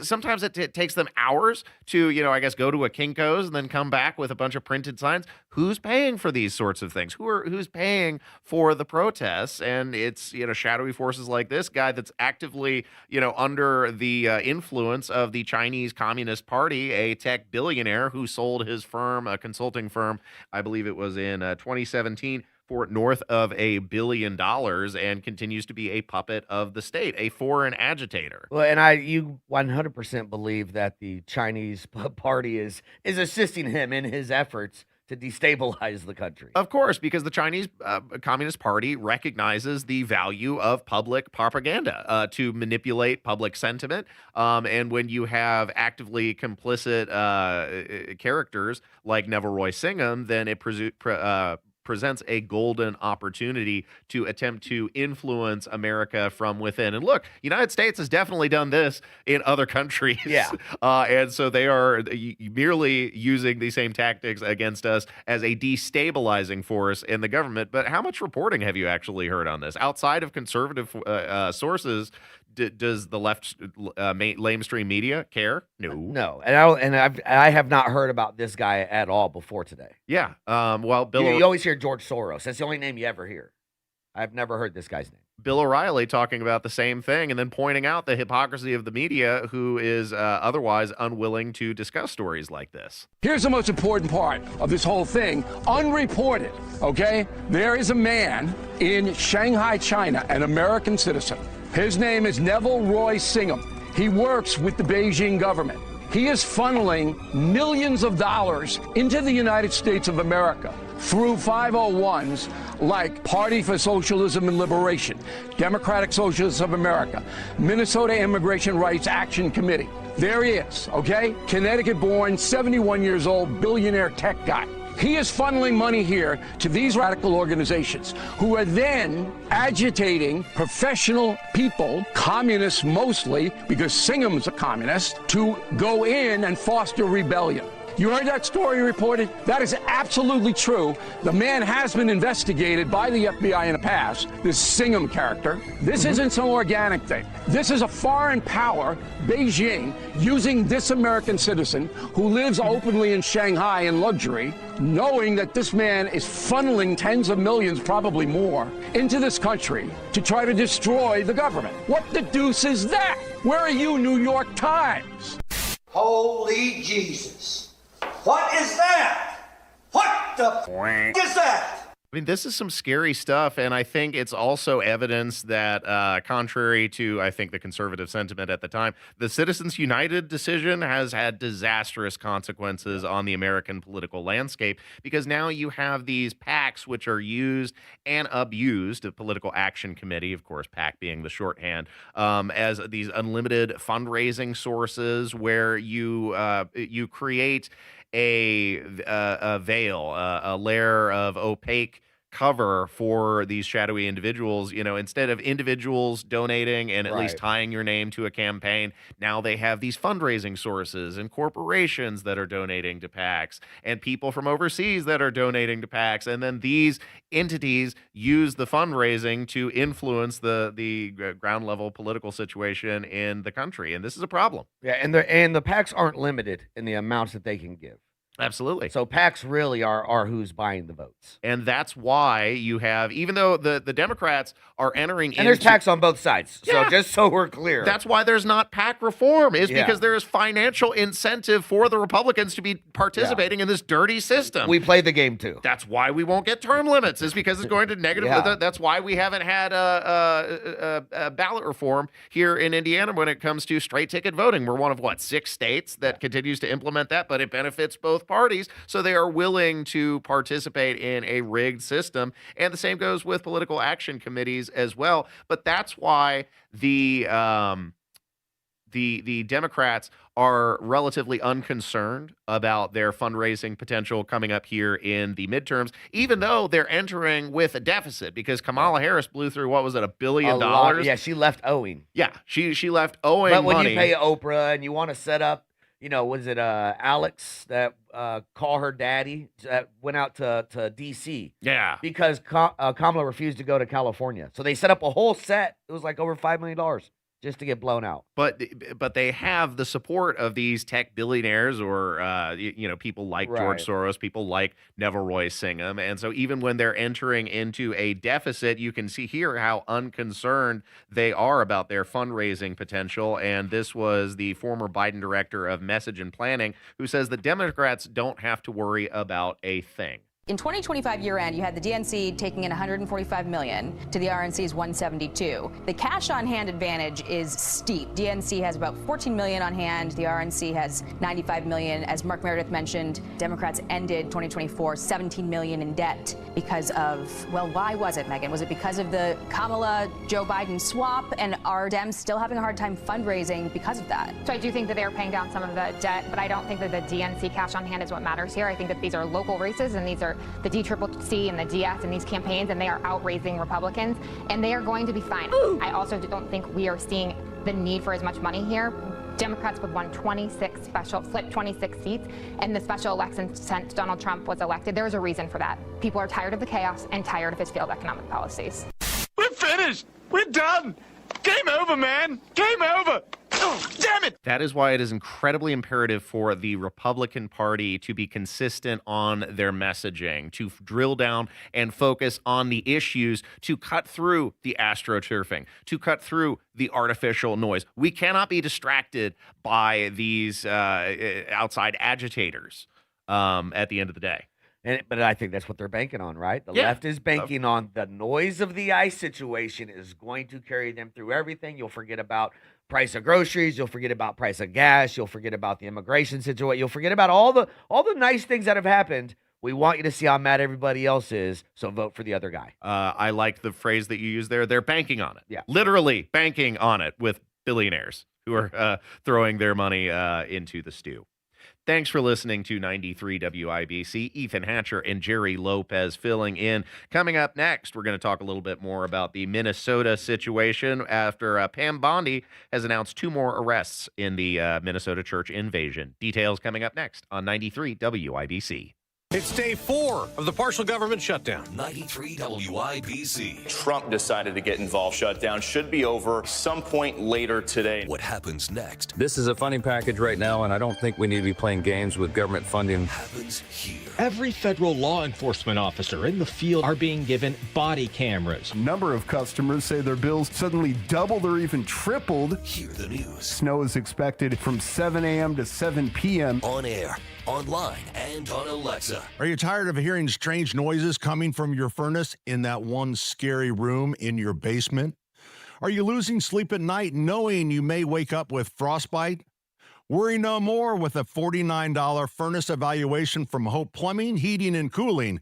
For just $49, Hope will come give you peace of mind by making sure your furnace is in good shape, keeping the cold air and frostbite outside. Call Hope Plumbing, Heating, and Cooling today. Hey, what's up? It's Hammer from the Hammer and Nigel Show. Valentine's Day coming up. It's right around the corner, and flowers are nice. But I'm telling you, she's going to love a clean house a lot better. And this is where Rubbish Works comes in. Book today at rubbishworks.com. Call 317-207-2749. They are a full-service junk removal company. Declutter that house. They bring the dumpster, and they do the labor. They throw it all away. Rubbishworks.com. Use the promo code HAMMER, and you're going to get $25 off. What say we start that new year with a new car at Tom Roush Lincoln? Hurry in for the 8, 9, 10 deal. Get $8,000 off new Nautilus or $9,000 off new Corsair. Or how about $10,000 off Lincoln Aviator? The 8, 9, 10 deal right now at Tom Roush Lincoln. Come get a great deal on all three from Tom Roush, where our family served yours since 1972. Corsair stock number L25566, MSRP 55340. Nautilus stock number L26030, MSRP 62705. Aviator stock number L25384, MSRP 79450. See dealer for complete offer details. It all comes down to this, folks. Yep, the entire season is on the line. But my throat has officially thrown in the towel. Sounds like you need Vicks VapoCool drops. They're max strength and vaporize sore throat pain. Whoa! These VapoCool drops hit fast. Speaking of fast, did you just see that play? Yeah, he vaporized that ball. That pun should have come with a penalty. Vaporize sore throat pain with Vicks VapoCool drops. Use as directed. Pat Sullivan here. Fire emergency? I've had one. If you do, call Michaelis. Owner Richard Michaelis explains why. Michaelis is local and family owned. 39 years of experience with 24/7, 365 response. The Michaelis Corporation is IICRC certified, restoring your home or business to pre-loss condition or better. And Michaelis helps you through the insurance process, giving you peace of mind. Water, storms, fire, and mold. Life happens. Michaelis happens to help you through it. Text or call 844-FIX-INDY. The Suburban Indy Home and Outdoor Living Show returns to Grand Park, February 6th through 8th. Shop over 200 exhibitors. Tickets are only $7. SuburbanIndyShows.com. This hour is powered by Pierce Jewelers, Carmel's diamond engagement ring store.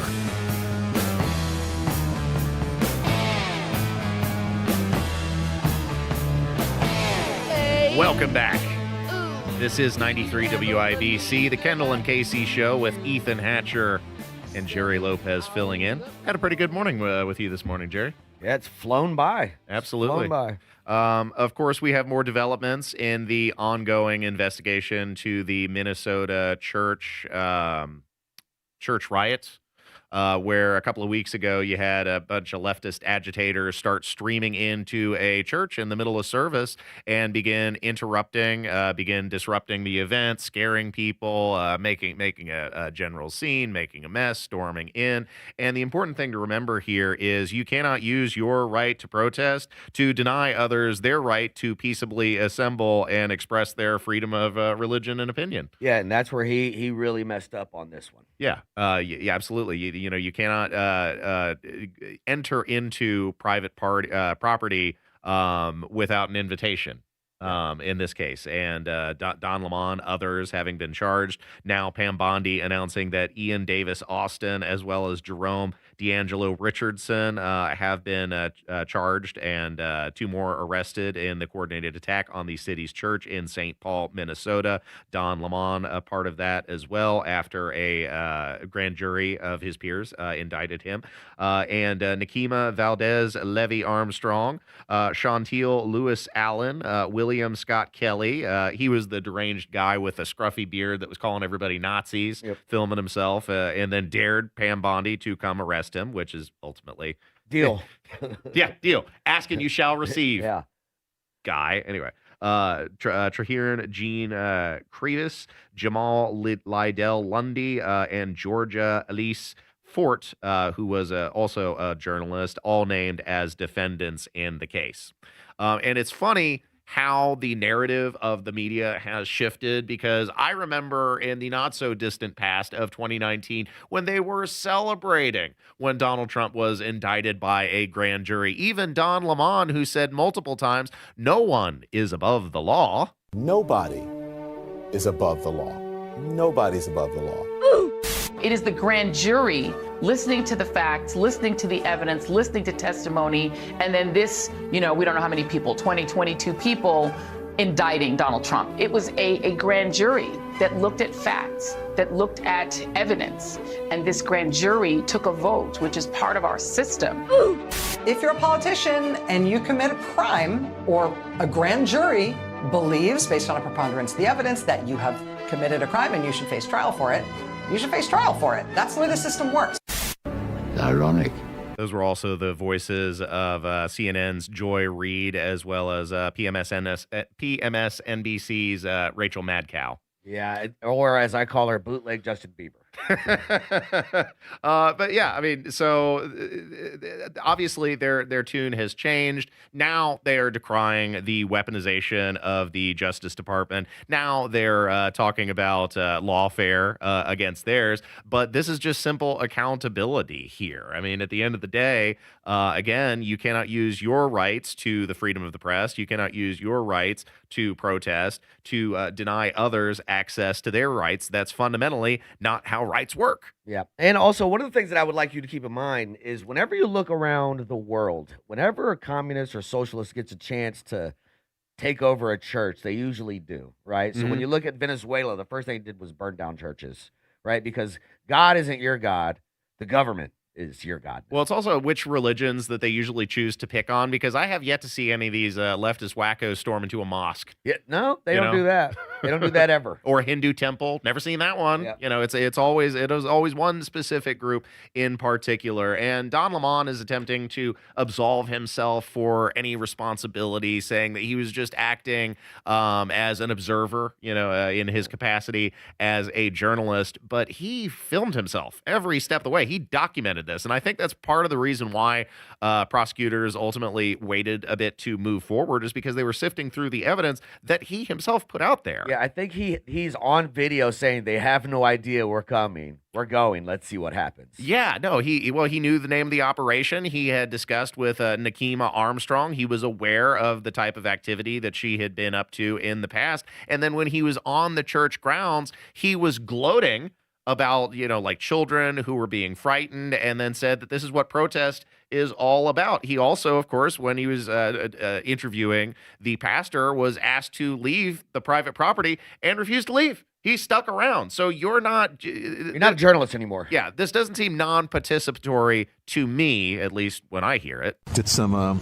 reconnaissance on the ground. I'm speaking to an organization there that's gearing up for resistance and protest. I've been pleasantly surprised to see the community coming together, diverse community. If you see this, when we first pulled up, we were like, wait a minute, which operation are we at? And as it turns out, because we're like, well, this is kind of MAGA coded, right? So the American flag or whatever, but these are resistance protesters. They're planning an operation that we're going to follow them on. I can't tell you exactly what they're doing, but it's called Operation Pull Up, and it's Nakima Armstrong, and she has been doing this since George Floyd. I am going inside now. This is what the First Amendment is about the freedom to protest. I'm sure people here don't like it, but protests are not comfortable. And there are people here I'm looking at a young man who's in the corner. He's frightened, he's scared, he's crying. People are leaving church. I imagine it's uncomfortable and traumatic for the people here. But again, careful, it's very slippery right here. It's uncomfortable and traumatic for the people here, but that's what protesting is about. And so... You're not just wrong, you're stupid. Now wait just a minute. And you're ugly, just like your mum. So there's a lot to unpack there in that little clip, isn't there, Jerry? Yeah, one thing that I just hear it in my head again. It's MAGA coded. You see the U.S. flag. What? A lot of white people waving the U.S. flag. As you in your next sentence go, we have a right to do this. Because of the MAGA-coded U.S. flag, you do. Yeah, and then also, of course, he was saying that this is what the First Amendment is all about when you're storming into private property. And yeah, you have the right to protest on the sidewalk, across the street, You can't be storming into private property and then, displacing those individuals, trampling on their civil rights. And you heard Don Lemon gloating about that child who was cowering in fear because, of course, strangers started storming into a church, something that, itself presents a pretty inherent danger considering the attacks on churches, not only just, protests, but then you have actual, physical assaults, fire taking place, like shooting into the Catholic Church. There's still fear and concern over that. And then people who were leaving the grounds because you people were protesting in their property. That's, It's almost like he got his legal advice from Billie Eilish. Or Ellie Mystal, the commentator on MSNBC and racist agitator who believes that accountability is the problem because accountability is racist. Just like milk. We're learning all sorts of things today, Jerry. I'm far more pressed than I ever thought I was. Not only is whole milk racist, but so is accountability for your actions on a legal basis after conclusion from a grand jury of your peers. This fine commentary from Ellie Mystal. It is an expression of white supremacy. And so when I look for constitutional justification for these arrests, it's obviously not in the Constitution. It's obviously not in the Constitution anymore. Because there was something in the original Constitution that would have allowed them to arrest a black journalist like Don Lemon. And that was called the Fugitive Slave Clause in Article 4 of the original Constitution, which allowed the government to reclaim escaped property should that property have successfully made it to a free state. Why are you like this? Why? It has nothing to do with reclaiming property. And if Don Lemon would have merely actually acted as an observer and, stood across the street while these people were breaking the law and then filmed and reported on the situation, then he would be fine. He would be completely, absolved. And not participating, but it's when you are going into the private grounds, it's when you are not following the directive of the property caretaker, the pastor, to leave the premises. That's when you are stepping over the lines. And then also you could see he was. He already had a predetermined opinion on that. It was slanted coverage because he said that, he was rejoicing. This is what the First Amendment is all about, making these white people uncomfortable in church. Yeah, well, the only white person that's probably uncomfortable around Don Lemon is his husband, who's also a white guy. Yeah. Right? This is the part they forget to tell you, right? AOC was engaged to a white. All these people that want to claim racism happen to be engaged or married to white people. Rules for thee, but not for me. The hypocrisy effervesces from every pore. Thanks for listening to 93 WIBC. Coming up next, we have Jarrett Lewis with the news. 93 WIBC Mobile News. On the level, on the go. He says he's changed his tone. I'm Jarrett Lewis. Here's what's trending now at 10:30. President Trump set to meet with the Colombian President Gustavo Petro at the White House today. This comes after the two leaders have been going at it recently over the future of the Western Hemisphere. President Trump said Petro had changed his attitude towards the U.S. after the capture of Venezuela's Nicolas Maduro. Also, the U.S. continues to apply pressure more on Cuba, which the president has called a failed state. Meanwhile, a new round of strikes from Russia against Ukraine. Russia unleashed a massive attack of missiles and drones on Kyiv and other major Ukrainian cities overnight, leaving injured, triggering fires, and dealing new blows to the energy infrastructure there. A moratorium on hitting power supplies amid the frigid winter temperatures pushed by President Trump appears to have ended. The assault comes on the eve of new three-way talks in Abu Dhabi set to last 2 days involving the U.S., Ukraine, and Russia. Security guarantees for Ukraine and territorial exchanges remain stumbling blocks. Fox's Greg Palcott reporting NASA's expected launch of a moon-orbiting crew will now be delayed until next month. Artemis 2 was set to launch from Florida this weekend with a crew of 4 people, but decided to hold off following a fueling rehearsal on Monday. And founding member of Three Dog Night, Chuck Negron, died Monday at the age of 83.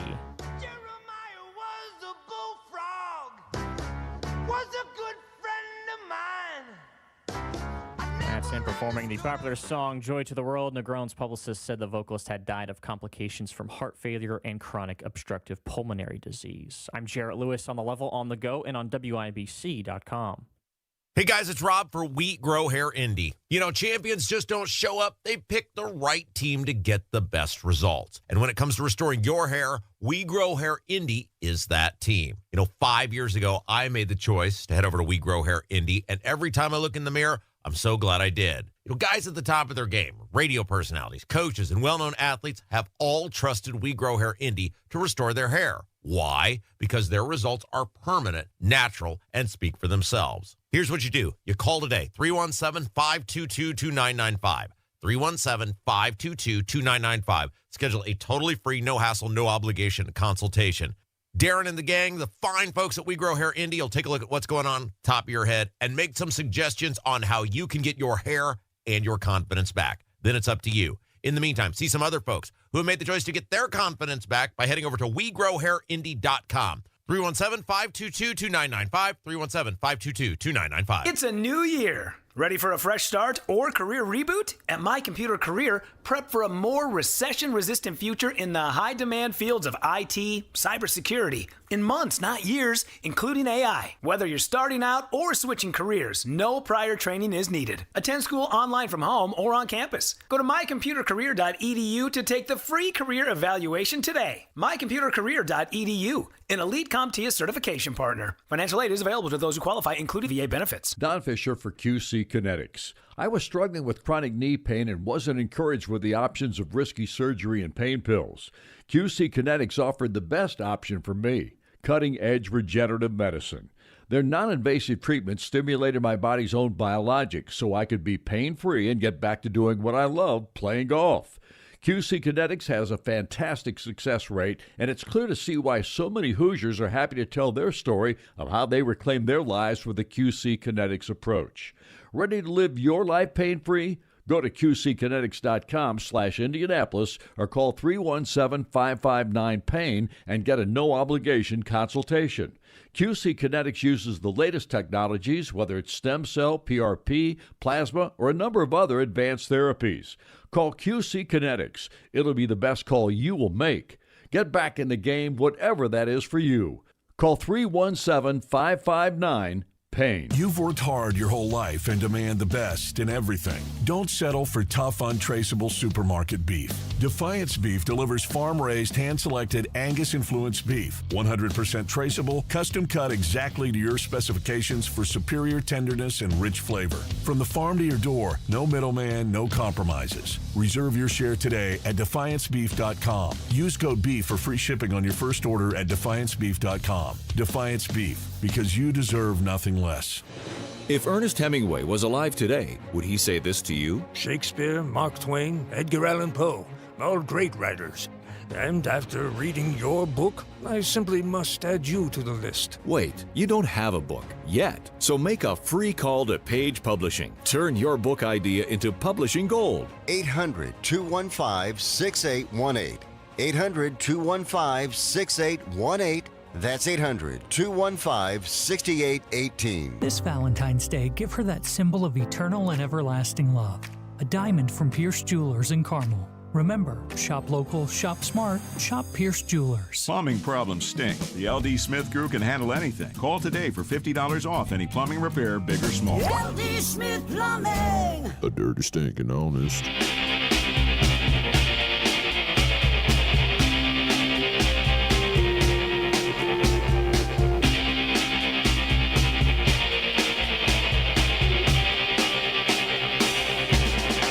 Welcome back to 93 WIBC. This is the Kendall and Casey Show with Ethan Hatcher and Jerry Lopez filling in. It's been a busy morning this morning, and we're now entering day 4 of the partial government shutdown. It feels like a bit of deja vu, Jerry. We've been here before. Feels like it not so long ago either, just 6 months. Yeah, this is exactly what putting a Band-Aid on it looks like. Yeah. Well, they just keep kicking down the can down the road with these stopgap funding measures instead of, states, at least states like Indiana, have their act together when it comes with putting together a budget. But it seems like this has been a battle at the federal level and just a political tool for multiple years now. Well, and it's a shame that once again you have a party showing you clearly in your face they're putting other people ahead of Americans. Yeah, and that's the issue here. Democrats are prioritizing illegal immigrants, criminal illegals, over American citizens, something that Florida Congressman Randy Fine bemoaned. Do you think this will end on Tuesday? Well, I think we'll see. But what I think Americans need to understand is this is the second time in 6 months that Democrats have chosen to shut down the government because they're putting the priorities of illegal immigrants over actual Americans. And I hope that Americans keep that in mind because the behavior is simply appalling.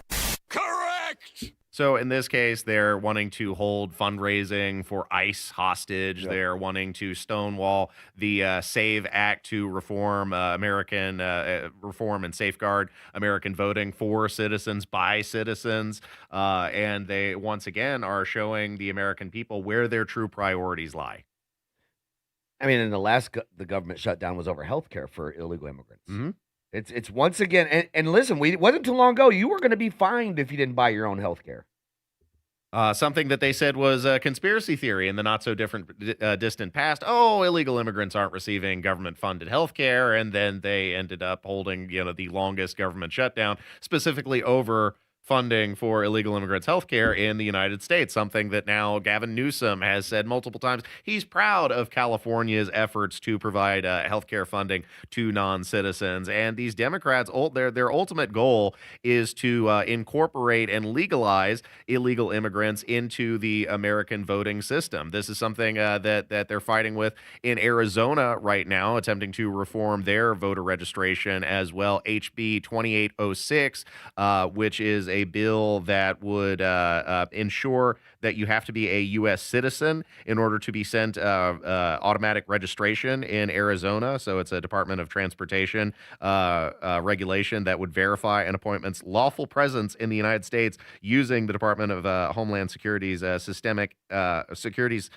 systematic alien verification for entitlements program or its successor before registering them to vote or issuing a driver's license or non-operating identification license for illegal immigrants. And they were hearing testimony on this bill in Arizona, and the Democrats would not specifically answer whether or not they believed that you must be a citizen in order to vote. Listen to this, Jerry. Do you believe that people should have to be United States citizens in order to vote in Arizona's elections? I'm representing an organization and I'm speaking to this bill.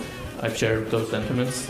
Does the organization you're here representing believe that people should have to be United States citizens in order to vote in Arizona's elections? That's a question that I have to go back for that very specific question to get the response because it's not complicated. It is not. My name is Jody Lee. I'm here on behalf of Lucha. Does Lucha believe that people should have to be citizens of the United States in order to vote in Arizona's elections? I believe that I don't have an answer from that directly from Lucha. And I think certainly they believe all taxpayers should have access to democracy. That was quite a word salad. People who are non-citizens who are working in Arizona, whether they're here legally or illegally, pay taxes. Does Lucha believe that non-citizens should be able to vote in Arizona just because they pay taxes? I don't feel comfortable making a definitive statement on behalf of the organization. Is it the position of the ACLU that people should have to be U.S. citizens in order to vote in Arizona's elections? It is the ACLU's position. Voting should be fair and accessible and to everyone who is eligible. That would be a U.S. citizen.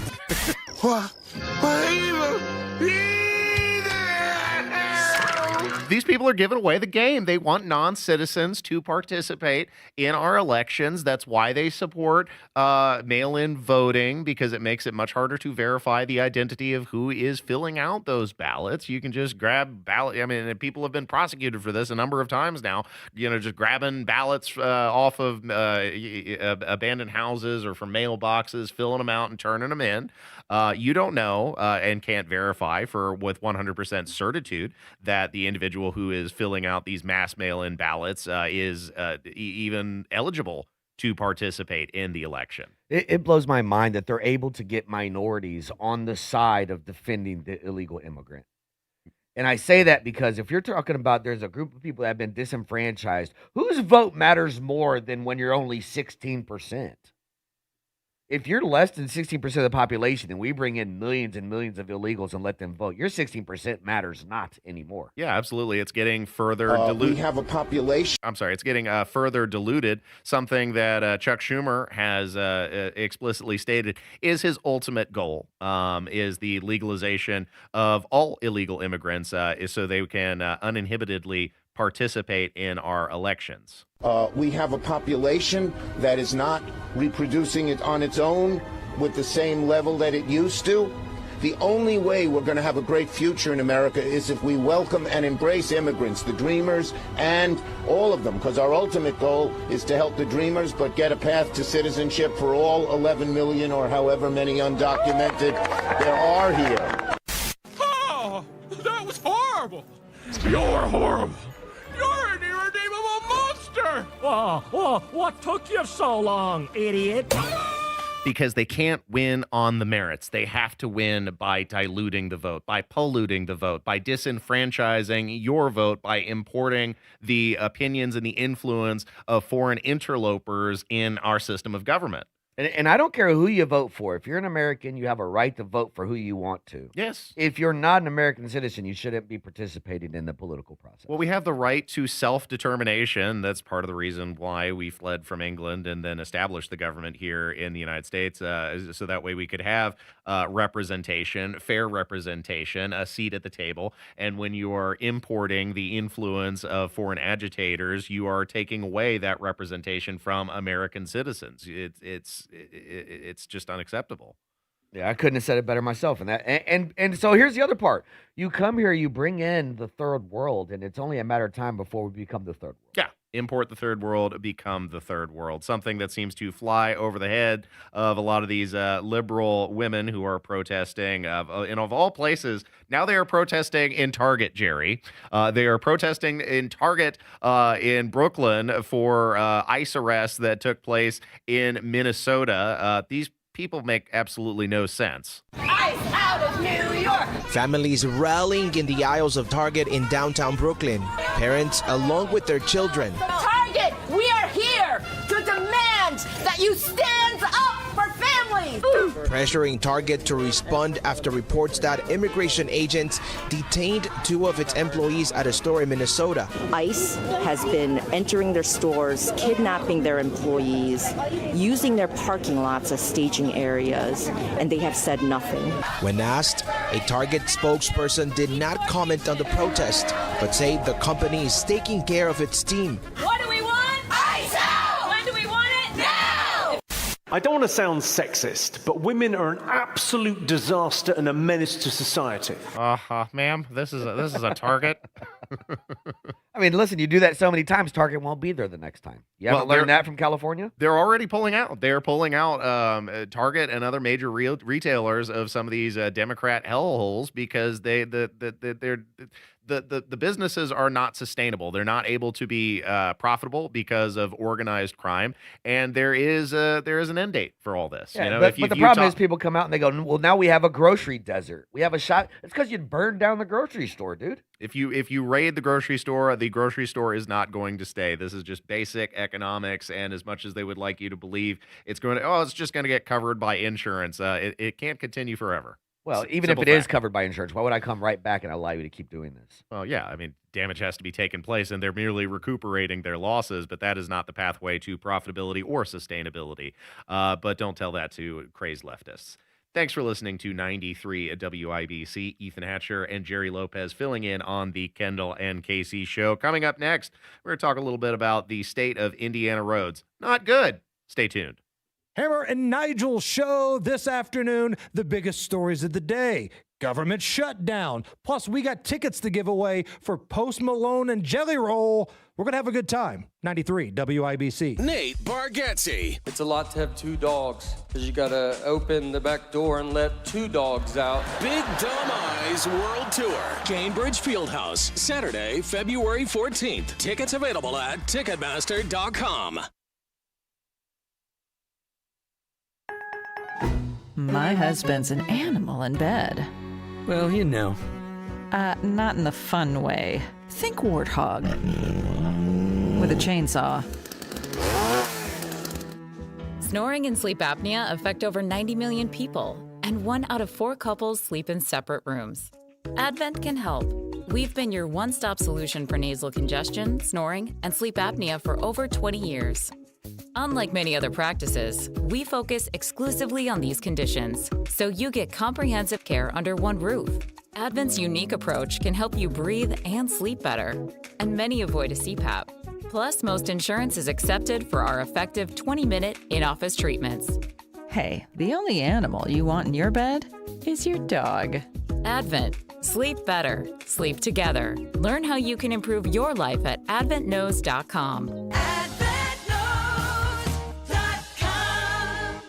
As you know, I had my garage floor coated with Galaxy concrete coatings a while back, and like anyone, I did some homework before I said, let's do this. Here are some things that I found out. First, Galaxy concrete coatings is local and ready to give you and all of Indianapolis a transformation. Next, Galaxy concrete coatings is 4 times stronger than epoxy, and it's designed to not only work in your garage, but they can also use it on driveways, walkways, around your pool or patio. With it being UV resistant, it will not yellow.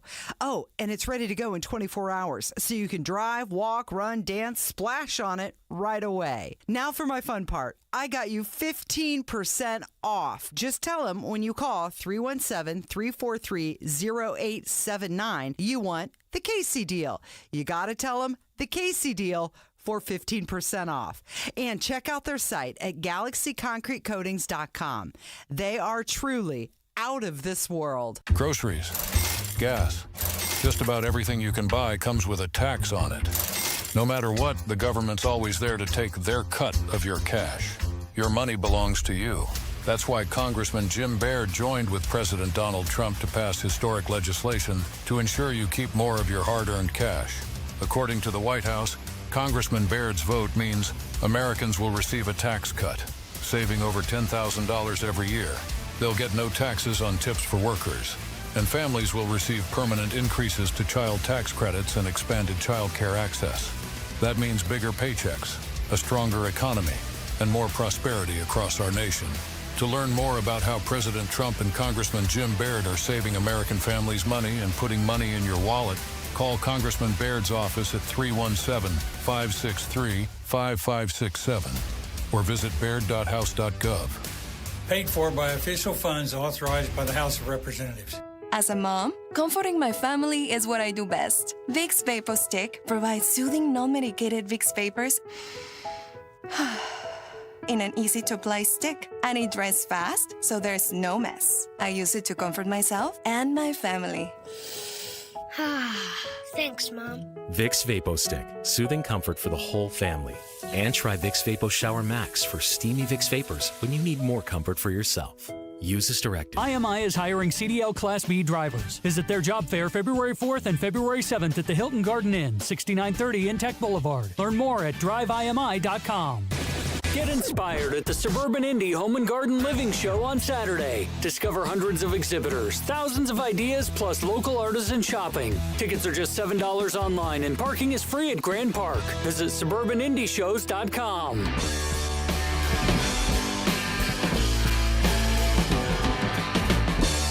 This is 93 WIBC. Ethan Hatcher and Jerry Lopez filling in on the Kendall and Casey show. We're a week removed from the snowpocalypse of 2026, and still a lot of these side streets continue to be unplowed. They continue to be slushy, sloshy messes where people are sliding around. I visited one of my properties this morning just before coming in to check in with the guys, and it's still unplowed. It's still unsalted. It's getting worse now that things are starting to warm back up because all of the snow is sloshing and slushing, and it's a real problem. I understand you have some gripes with Indianapolis roads in general too, Jerry. I mean, I did donate a couple tires 2 weeks ago to a pothole that caught me on my way downtown. I'm usually safe in the burbs. They did do a pretty good job. Now, I do have a question to ask. So, let's say, what is the courtesy here? The way that they've plowed a lot of these community roads has set up walls that have kept some of these cars parked, or you're going to have to spend a lot of time shoveling, okay? But they're not assigned parking spots. So if you dig out a spot that's in front of your house, are you entitled to that spot going forward?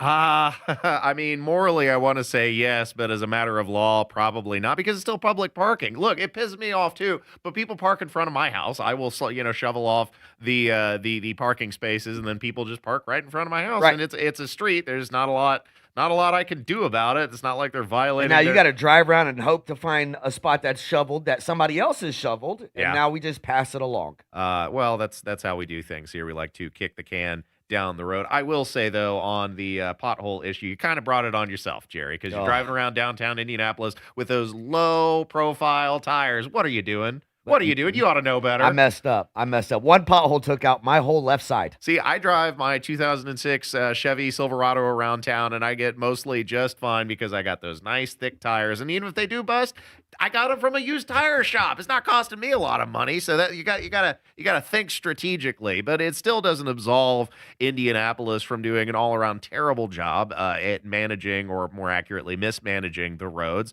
Ryan Hedrick did a report after the snowpocalypse, and people are pissed.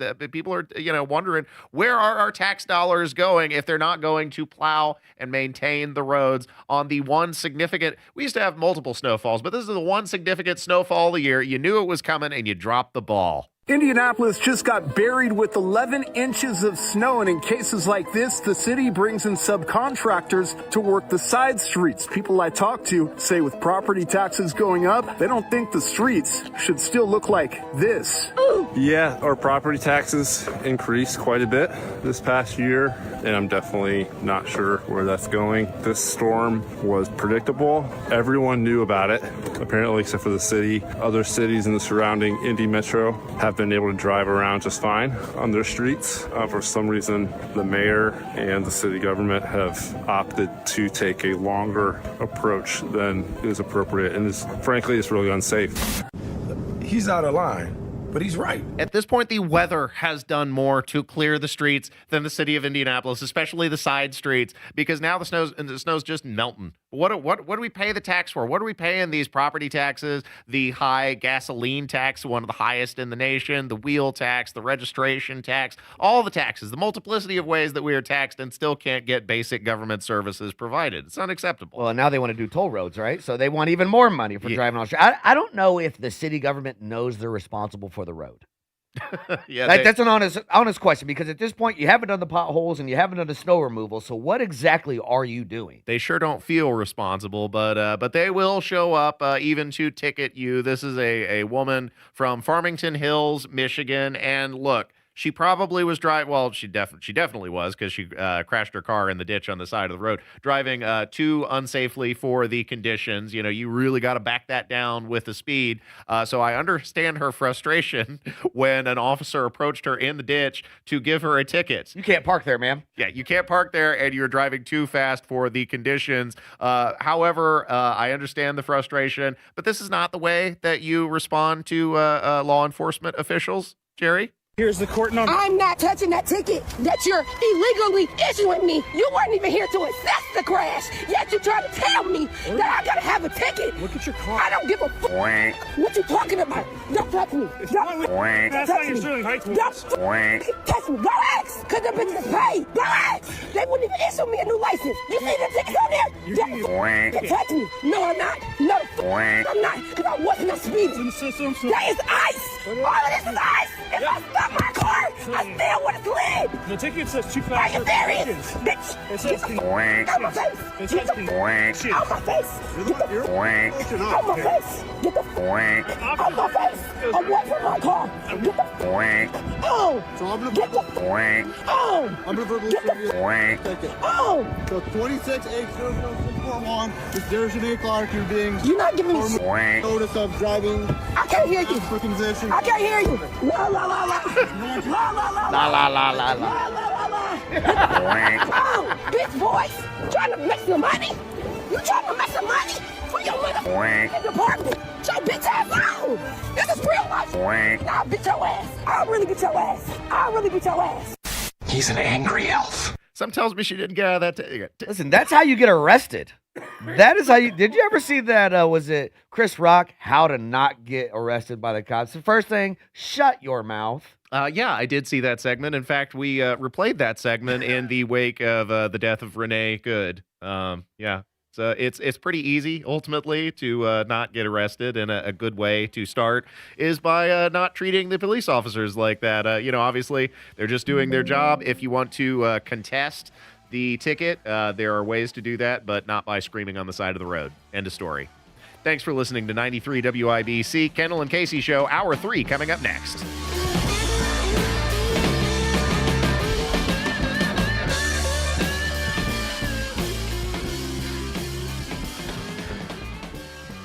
Your heat seems to be running a lot more than it should. You might be surprised to learn it's because the insulation in your windows has failed. Talk to the pros at Window Nation and get new windows with big savings during Window Nation's Buy 4 Windows, Get 4 free sale. Plus, you could get them 0 down, 0 monthly payments, and 0 interest for 2 years. If you act now, you'll get an extra 10% off. When your window insulation fails, usually due to old or cheap materials, all of your window energy efficiency disappears. The results? A house that is cold in the winter and hot in the summer. Window Nation's windows use top quality materials and seals, along with insulated frames. They're so incredibly energy efficient that you'll actually save money on your utility bills. And they're backed with a lifetime warranty, so you don't have to live with broken windows anymore. Don't wait. Put an end to your window problems. Take advantage of Window Nation's Buy 4 Windows, Get 4 for free sale, and get an extra 10% off. Visit windownation.com for a free consultation.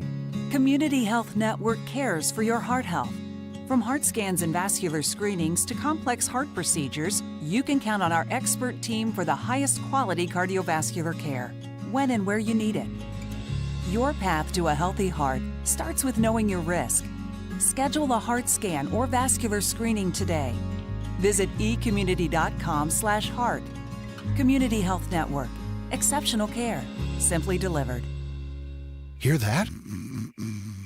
That's Mike. He took ZQL Pure Z's, so now he's sleeping soundly on a Sunday night. ZQL Pure Z's are fast-acting melatonin gummies with a complementary botanical blend to help Mike get the sleep he needs to wake up refreshed and ready to conquer Monday. Let's do this Monday. ZQL Pure Z's, just for sleep. Really great sleep. These statements have not been evaluated by the Food and Drug Administration. These products are not intended to diagnose, treat, cure, or prevent any disease. Use as directed. The Attorney General's Unclaimed Property Division has over $800 million just waiting to be claimed. Text Tamara and Nigel to 46220 or visit indianaunclaimed.gov to claim yours today. It takes everyone in the community working together to create a brighter future. Give, advocate, volunteer, live united. Visit liveunited.org to learn how you can help. To protect his family from disaster, Steve used his camera phone. Done. By taking pictures of his important documents, Steve can always have them stored online. Learn more simple disaster prep tips at ready.gov. A message from FEMA and the Ad Council. Through their service, veterans have our backs. Now we should have theirs. Learn more at gotyour6.org. A South American leader goes to the White House. I'm Dave Anthony, Fox News. 1 month after a U.S. operation put another in jail in New York, where ousted Venezuelan President Nicolas Maduro is facing a trial on drug and terror charges. And before meeting this hour with Colombian leader Gustavo Petro, President Trump says, somehow after the Venezuelan raid, he became very nice. Last year or so, President Trump and President Petro have spent a large chunk of the time tossing insults at one another. Trump calling Petro a drug dealer and a sick man. The leftist Colombian president described Trump as an accomplice to genocide. Fox's Rich Edson at the White House. The two leaders are expected to discuss countering drug trafficking, boosting trade between the U.S. and Colombia. They will also likely discuss stability in Venezuela. Now, today's special envoy Steve Witkoff is in Israel for talks with the Prime Minister. Friday, he'll sit down with Iran's foreign minister for what Iran hopes are fair and equitable negotiations as U.S. Navy ships enter the region amid Trump threats to take action over a deadly crackdown on protests and if Iran doesn't make the nuclear deal. State Department spokesperson Tammy Bruce just told Fox Business. This is about the Middle East. It's about stability. However the president is going to achieve that, it is going to be done. This is why Iran is at the table, because they understand who's in charge. The House may vote today to end the partial government shutdown, providing funding through September, but not for Homeland Security, only 2 weeks' worth, as Democrats demand ICE reform over controversial raids and shootings in Minneapolis. House Speaker Mike Johnson just said, what must be a part of that discussion is the participation of blue cities in federal immigration enforcement. We just got this update from American Olympic skier Lindsey Vonn, who won gold in 2010 but crashed in practice in Italy the other day. She said Tuesday that while she completely ruptured the anterior cruciate ligament, the ACL in her left knee in Friday's crash and suffered meniscal damage and bone bruising, that she is, quote, confident she'll be able to compete in the Olympics. Fox's Jared Max. The Olympic opening ceremony is Friday. America's listening to Fox News. 93 WIBC Mobile News. On the level, on the go. It has many up in arms. Cloudy and 30 this hour in Indy. Today's high right at the freezing mark. I'm Jarrett Lewis. Here's what's trending now at 11:02. A company based out of Los Angeles is proposing a $500 million data center for the Martindale-Brightwood area of Indianapolis. A public meeting was held on Monday, and most of the 70-some people there spoke out against it. We are still not satisfied with what they have presented us, and we don't want the development here. Sierra Johnson from the Protect Martindale-Brightwood Neighborhood Coalition says they're worried about the noise and environmental impacts this project could bring. The developer, Metro Blocks, sees it as a great economic opportunity. Indy police are investigating a fatal hit and run from last night on the city's east side. A man was hit by a vehicle, and the driver of that car did not stay at the scene. It happened on North Shadeland Avenue near 34th Street at around 9 p.m. Anyone who may have witnessed the crash is asked to contact IMPD. A bill passing out of the House this week is giving 4 northern Indiana counties the opportunity to house a casino. The counties are Allen, DeKalb, Steuben, and Wayne. Representative Craig Snow. There's financial obligations and protections. The winning bidder pays $50 million to the state in 5 installments. There's been discussions to move Rising Star Casino in Rising Sun, Indiana for years now due to financial struggles. Temperatures settle into a calm midweek. Ryan Hedrick reports on the National Weather Service's forecast for possible snow this week, too. By the end of the week, highs are expected to reach the mid-30s. Like 34 to 35. Aaron Updike at the National Weather Service. Indianapolis says light snow could move in Friday night, followed by highs more in the mid to upper 20s again. And by next week, he says, the best chance of seeing like consistent highs above freezing. As we get to Tuesday, our current forecast is for highs above 40s. Ryan Hedrick, 93 WIBC Mobile News. The Indiana Hoosiers are in L.A. this evening as they take on USC. It's the second game of their West Coast trip. Head coach Darren DeVries on the recent play of his son Tucker. He's having a really battle and fight in there, and he's given us all we got, and that's his leadership has been a big part of, as we're getting through this stretch here of these few wins. I think he's doing a great job. Indiana will look to make it 4 in a row. Tip-off tonight is at 10 p.m. Eastern. Other matchups tonight, Ball State goes to Bowling Green, and Indiana State travels to Evansville. And the Pacers are right back at it tonight, too, after losing to Houston Monday, 118 to 114. Their second game of a back-to-back features the Utah Jazz. Tip-off from Gainbridge Fieldhouse is at 7. I'm Jarrett Lewis on the level, on the go, and at WIBC.com. You know exactly why you need to remodel that kitchen of yours. The space, it's outdated. You can't move around like you used to. It doesn't work like it needs to. You want to entertain and you want to improve your quality of life. This can happen, just not with the kitchen you have. You need to call Booher Remodeling. BOOHER. BooherRemodeling.com. They can take that old kitchen that's deteriorating and broken down and turn it into something that works for you and your family. Their 5-step design process from start to finish, the consultation, the preliminary design, the design development, getting all the documents together, and then getting it done. The best materials, the most skilled craftsmen in Central Indiana. Booher Remodeling will guide you through the entire process, starting with the free initial consultation, and they stand behind their work with a 2-year workmanship guarantee. Create that new kitchen. Design experts can use an existing layout or begin completely from scratch. Talk to Booher Remodeling today. BOOHER. BooherRemodeling.com. That's BooherRemodeling.com. You're listening to Rob Kendall. When we talk about sending money somewhere, we're talking about printing the money because we have no money. And Casey Daniels. My government would never lie to me, would they? On 93 WIBC. This is 93 WIBC, the Kendall and Casey Show. Rob is away. Casey is sick. We wish her a speedy recovery. But in the meantime, I'm Ethan Hatcher, and that's Jerry Lopez filling in. If Rob was here, Jerry, he would 100% be losing his mind over the story that got published yesterday by the Indiana Capital Chronicle. Rotten Indiana Republicans up to their old shenanigans as usual, this time as the GOP leadership has pulled, without support or without approval from the bill's author, a bill that would ban luxury cars from being purchased on the taxpayer dime here in the state of Indiana. This is disgusting. This is a very very strange hill to die on, as the article frames it. Bill to ban Indiana's local governments from buying luxury vehicles with taxpayer money dead in the Indiana House after Republican leaders removed it from the daily calendar without the author's consent. Democrats unsuccessfully yesterday tried to force the House to vote on the bill from Representative Mitch Gore of Indianapolis, which recently was unanimously approved by a Republican House committee. So bipartisan support. Republicans have full control of the House. Even those Republicans said, yeah, we should probably at least be bringing this to the floor for a vote. And then, of course, Speaker Todd Houston said, nope, yoink, and pulled it off the calendar because apparently he has sole discretion to make scheduling decisions as it concerns the House. But this gives him an incredible amount of authority to essentially override the will of other elected representatives. What are we thinking about this, Jerry? I mean, first of all, I want to know what happened after everybody was good with it and then it gets pulled. The first thing I want to do is I want to start looking at the money. Who is sending money to campaigns that would be affected by this law? Well, I'm sure he got a talking to by Beckwith, who said, look, I got a lot of fat friends. We need fancy cars to drive them around. I mean, it didn't this administration start off on the Doge side, right? Like with the Elon Musk, and we're going to start cutting this and we're going to cut that. This seems very obvious when you just spent all this time talking about roads, basic necessities for your constituents. We want to make sure that you guys can still buy luxury cars. That's a problem. Well, it shows you that, to any extent that they supported Doge, it was just posturing. You know what? They don't really believe it. I would allow them to buy luxury cars if they only could do low-profile tires so that they could go around here and pop their tires like the rest of us. Yeah, and then maybe they'd finally do something about the roads. So there we go.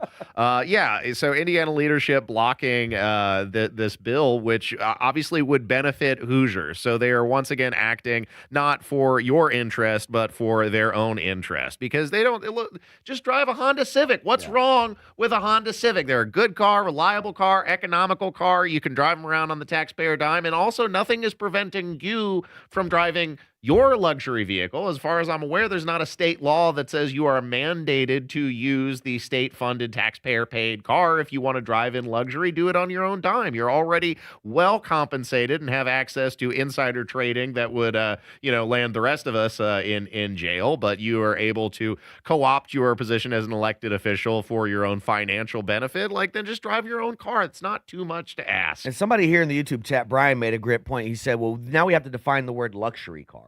Sure. And I think with the cost of vehicles today, there's a lot of cars that you probably would not think would cost that much. That definitely would cross into a luxury side. If it is the about a third of the cost of most average houses in the Indianapolis market, I think that would define as a luxury car. If you are scraping up against a six-figure vehicle, that is a luxury car. I will likely never drive a six-figure vehicle in my life. I can only look at it and pay for it. Of course, pay for the elected officials to live in the lap of luxury. It is amazing the contempt that our elected officials continue to show for Hoosiers. Another issue on marijuana legalization. Broad consensus across the state of Indiana to legalize marijuana, at least in some capacity, whether that is access for medicinal marijuana or full legalization across the board. Of course, the Trump administration has also moved to change the classification of marijuana, reschedule it.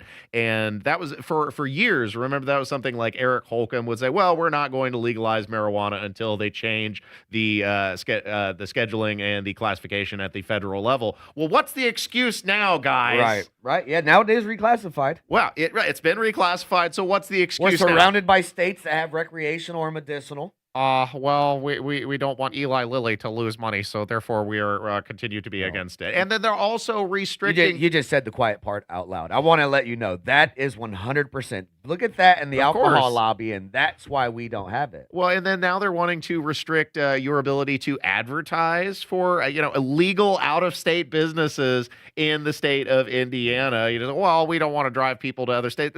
Guys, we have Google. Google exists. Just let them advertise. Yep.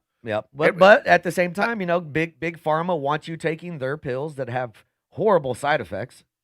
So we're losing even more money then, because not only are we not participating in the growing weed economy, but then we're not even getting advertising dollars from out-of-state dispensaries. Come on, man. We don't need the money, Ethan. We don't need the money. Yeah, apparently not. Well, I mean, I'm sure they don't feel like they need the money when they have luxury cars to drive around on the taxpayer dime. Elsewhere, of course, we have representatives like Jesse Brown. He is he's an interesting character. He's my favorite. Yeah, he's interesting because he's one of the few elected Democrat officials, at least in the city of Indianapolis, who is vocally opposed to the shenanigans from the Hogshead administration. He was one of the loudest and first voices to denounce the sexual harassment scandal that was coming out of the city council building. He's remained very consistent on that. He does listen to the concerns of his constituents, but then on the other hand, you get these wacky instances where, I mean, he falls into, the partisan hackery of the left. In this case, they were having a discussion about climate change, and he's advocating against the continued implementation of coal and natural gas, which to a limited extent, I agree, because we need to be transitioning to nuclear power immediately. But energy diversification is never a bad thing, and continuing to maintain the energy resources we already have is going to be a necessary component of ultimately transitioning to more efficient forms of power generation.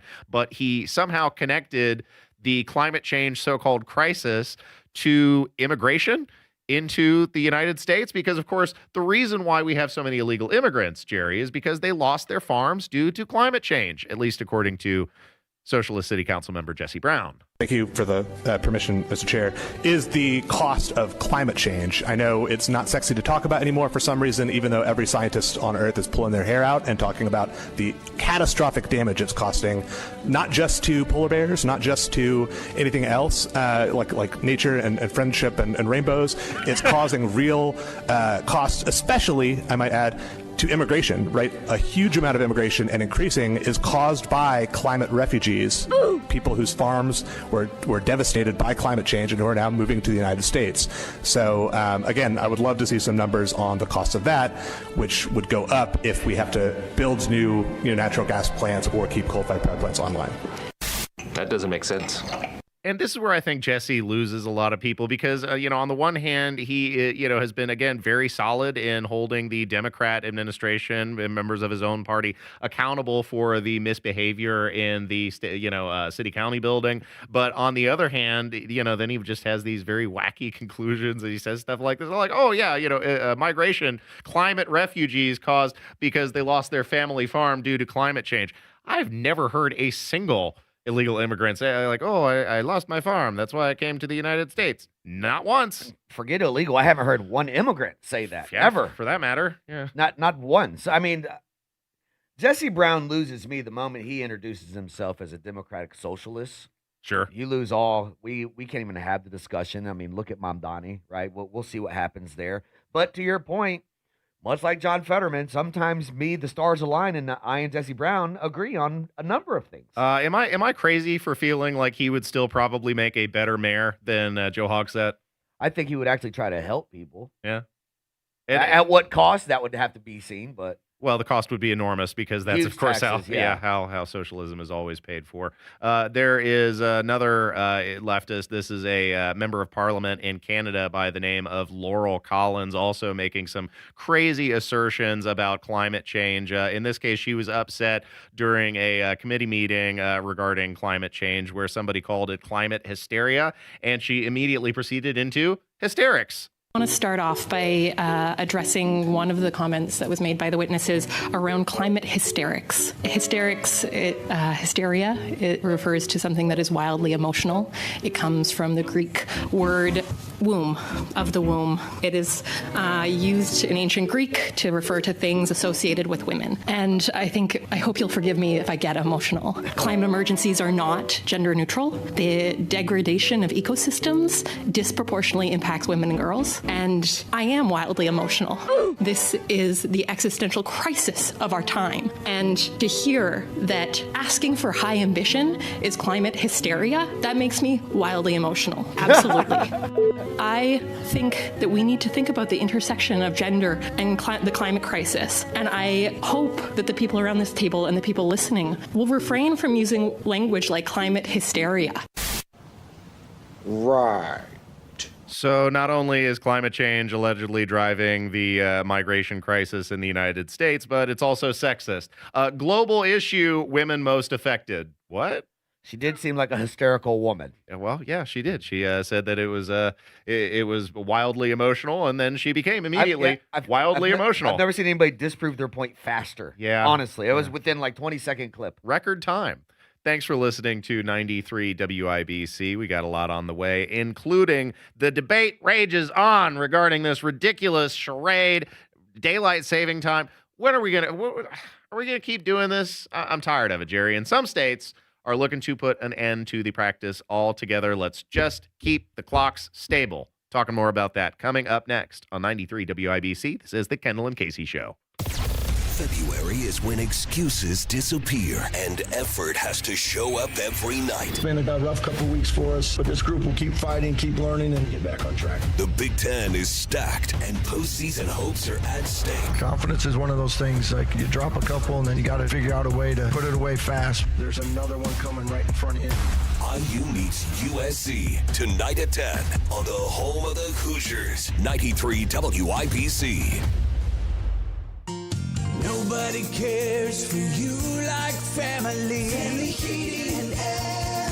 We set out to be the very best of the best, and past couple years we've actually achieved that. For all of the state of Indiana, we've been awarded the Dealer of the Year award twice now. Unlike other brands, that only gets handed to one dealer every year, and we're very proud to have won that twice. Put the best to work for you at FamilyHVAC.net. Family Heating and Air is your trusted local independent American Standard heating and air conditioning dealer. You still thinking job change in the new year? Yeah, I need something that's in high demand and more stable in this economy. IT? Yeah, cybersecurity, maybe even AI. That's what I did. Really? How? Went to My Computer Career. You don't need any prior experience, and you could start your new career in a matter of months. A lot of IT pros go to school there, too, to level up. Sweet. Are classes online or on campus? Both. Wow, I'll check it out. Thanks. Make this your year. Take the free career evaluation now at mycomputercareer.edu, an Elite CompTIA certification partner. Financial aid is available to those who qualify, including VA benefits. Garage Doors of Indianapolis is everything that's right about Central Indiana. They've been locally family-owned for 50 years, helping our local economy remain strong by employing 70 families. Garage Doors of Indianapolis is proud to do business right here in the great state of Indiana. They're a conservative-minded company that shares our values and stands by their products and services. You can call Garage Doors of Indianapolis today for service today. 875-4577, 875-4577, or visit doorstoday.com. Hear that? That's Mike. He took ZQL Pure Z's, so now he's sleeping soundly on a Sunday night. ZQL Pure Z's are fast-acting melatonin gummies with a complementary botanical blend to help Mike get the sleep he needs to wake up refreshed and ready to conquer Monday. Let's do this Monday. ZQL Pure Z's, just for sleep. Really great sleep. These statements have not been evaluated by the Food and Drug Administration. These products are not intended to diagnose, treat, cure, or prevent any disease. Use as directed. The Suburban Indy Home and Outdoor Living Show returns to Grand Park, February 6th through 8th. Shop over 200 exhibitors. Tickets are only $7. SuburbanIndyShows.com. What say we start that new year with a new car at Tom Roush Lincoln? Hurry in for the 8, 9, 10 deal. Get $8,000 off new Nautilus or $9,000 off new Corsair. Or how about $10,000 off Lincoln Aviator? The 8, 9, 10 deal right now at Tom Roush Lincoln. Come get a great deal on all three from Tom Roush, where our family served yours since 1972. Corsair stock number L25566, MSRP 55340. Nautilus stock number L26030, MSRP 62705. Aviator stock number L25384, MSRP 79450. See dealer for complete offer details. This hour is powered by Pierce Jewelers, Carmel's Valentine's Gift Headquarters.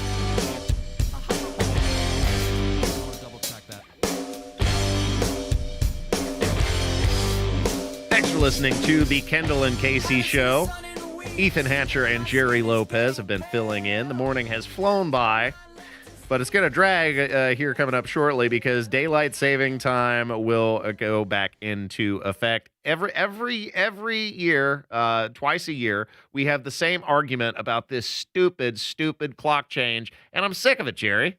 Yeah, it gets old. There for a while. When I first got out of basic training, I went to Arizona, and while I was there, they did not do time change. It was the first time I got to experience a state that stayed the same. Indiana used to not have daylight saving time. It was Mitch Daniels who brought daylight saving time back. And like, I understand why he did it, because it brought us in with our neighboring states. We lost a lot of economic benefit, because just logistics would change whenever other states would change their time, but then Indiana would not. So, Right. just logistics would get screwed up every single time. So from a planning perspective, I understand why it was re-implemented, but it shouldn't. It should just go away across the board. And now several states are entertaining exactly that, looking to institute either permanent daylight saving time or eliminating it altogether. Legislation to make daylight saving time permanent, setting the clocks ahead an hour in the spring and never setting them back again in the fall or readjusting them. Bills introduced in Mississippi, Missouri, Nebraska, New Mexico, New York, Virginia, or West Virginia. Meanwhile, the opposite legislation is making standard time permanent, which we're currently on. Bills in Indiana, Kentucky, Missouri, Nebraska, New Hampshire, New Jersey, New York, Oklahoma, Rhode Island, Vermont, and Washington introduced. Look, it needs to be resolved congressionally. The whole issue here is, if you have states that are multiple different times, it just creates a headache for everybody. What I say is, let's split the difference. Let's just set it back by like a half hour. Right? Okay, so you're not missing much time either way. You got a half hour daylight saving time, you got a half hour standard time. You split the difference, call it a day, and just keep the clock steady. Why do we do this? It's always a disaster. People always end up losing sleep or end up being late for their job the next day. End up yelling at their kids because they need to go to bed. But it's not dark outside. It's 10 o'clock. I will say it does happen at least a little less now that most of our like phones and our computers are connected to the cloud, so it updates like automatically. You don't have Are you to- one of those people that like their clock is just an hour off? Do you know anybody like that? You get in their car like 3 weeks later and the clock is just an hour behind or it's an hour late and they just never change it? Yeah, that's my Chevy Silverado clock. I never change that clock because I'm not using that clock. I have my phone. I have my phone. Like most modern human beings, I'm gonna check my phone. I'm not looking at the, Not me. the clock Hey, on the the day of the dashboard. time change, I get up, I change everything I can find. Well, that's that military discipline kicking in there. I guess. A little bit of fastidiousness. So, look, ultimately, we just need to split the difference. Everybody needs to get on the same page with this, and let's get done. This is one tradition that I could totally do away with, and I think many people are on the same page with that. We also got, speaking of traditions, the Puxatawney Phil has made his proclamation for Groundhog Day. It's not good. It is my job this February 2 to look to the skies and report back to you that there is a shadow here on my ground. 6 more weeks of winter abound. Boo this man! Boo, I don't want 6 more weeks of winter. The snowpocalypse was enough. Listen, I barely believe our weather, man. You think I believe this fat rodent? Yeah, somebody needs to roast the rodent. I want to talk to the guy that thinks the rodent's telling him what's going on. That guy's on some drugs. What was he smoking? I'd like to try some. But look, I don't think anybody actually believes the rodent is telling the weather. It's just, it's a fun tradition. And then also one of the greatest, all around movies, but Bill Murray movies ever made, Groundhog Day. Phenomenal. Yeah, I agree with that completely.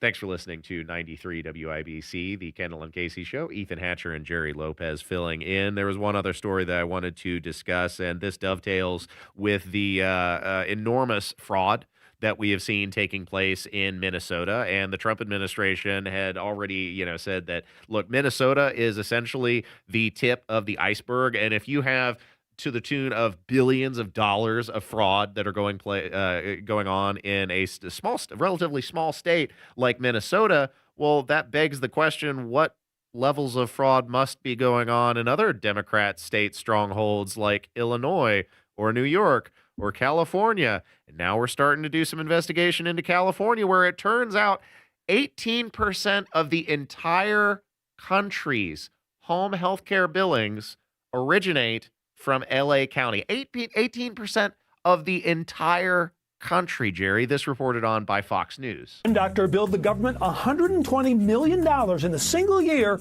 claiming to oversee 1,900 patients. With almost 2,000 hospice agencies, LA County has more than 36 states combined, and 30 times more than either Florida or New York. 18% of the whole country's home health care billing is coming out of Los Angeles County. How is that possible? And take a look at this map, a cluster of 287 hospice providers in a 2-mile radius, some in strip malls, unmarked buildings, even a wrecking yard and vacant lot. All of it is just paperwork. I could fill that out in Kazakhstan if I want and get a hospice license waiting for me. I am shocked. Shocked.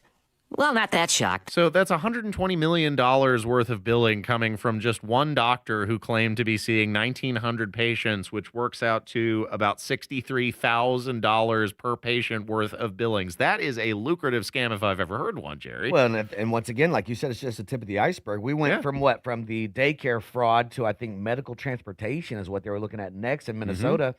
What they say, over 280 something within a 2-mile radius hospice centers. And that was a similar thing like we saw with the transportation issue in Minnesota, where a lot of these addresses that are served are coming back to like abandoned buildings or strip malls or multiple providers that are all, one office. Yeah, stacked in one office building that, doesn't seem like it's being accessed by the public. Very shady stuff. And why wouldn't it be when the state of California already gave away $24 billion in the to solve supposedly the homeless crisis issue, and then you had that guy who had stolen $23 million of it that was supposed to be going to the homeless, and instead he was buying himself luxury cars, luxury accommodations, he's buying vehicles, he's buying jewelry, he's giving himself trips, and that's because these are not. These are not meant to help the public so much as they are elaborate money laundering schemes in which magically a lot of this taxpayer funding that is being doled out makes its way back to Democrat campaigns. Right. Don't we see that more often than not? Yeah, and also, like, how ticked off are you if you're a Somali pirate? You put yourself in all this danger. All you had to do was come here and open a daycare. And you'd have made way more money. Yar, I'm out here on the open seas robbing oil tankers, and I could have just opened a daycare. You could have just opened up an early Leering Center. Made millions of dollars. Oh, did you see the Leering Center is packing up and moving out? Yeah. Yeah, they took down their sign. They had a U-Haul. Now they are moving on to the next grift. Well, so it's going out to California to start a hospice center. Yeah, or start opening up a homeless camp in California. Who knows? Thanks for listening to 93 WIBC. We've got, of course, got a lot more on the way. Coming up next, we're going to talk about antiques discovered in unusual places, to say the least. Stay tuned and stick around. The news is coming up next. Farnsworth Metal Recycling, a familiar face in Indy. Farnsworth Metal Recycling will pay you cash for your scrap metal. Race Demolition and Farnsworth Metal Recycling may seem familiar to you, and that's because they are. They're trusted local family-owned businesses going back 3 generations in Indy with their familiar orange logo and a name you know. But you may not know they'll pay you cash for your scrap metal. Cash is king. Your scrap aluminum, steel, copper, and brass will get you cash from Farnsworth Metal Recycling. Just drop it off and you'll put cash in your pocket. Ray's Demolition and Farnsworth Metal Recycling. Local names you can trust with 2 locations. Farnsworth Metal Recycling, a familiar face in Indy. Get cash for your scrap. Get started at farnsworthmetals.com. Don Fisher for QC Kinetics. I was struggling with chronic knee pain and wasn't encouraged with the options of risky surgery and pain pills. QC Kinetics offered the best option for me, cutting-edge regenerative medicine. Their non-invasive treatment stimulated my body's own biologics so I could be pain-free and get back to doing what I love, playing golf. QC Kinetics has a fantastic success rate, and it's clear to see why so many Hoosiers are happy to tell their story of how they reclaim their lives with the QC Kinetics approach. Ready to live your life pain-free? Go to qckinetics.com/Indianapolis or call 317-559-PAIN and get a no-obligation consultation. QC Kinetics uses the latest technologies, whether it's stem cell, PRP, plasma, or a number of other advanced therapies. Call QC Kinetics. It'll be the best call you will make. Get back in the game, whatever that is for you. Call 317-559-PAIN.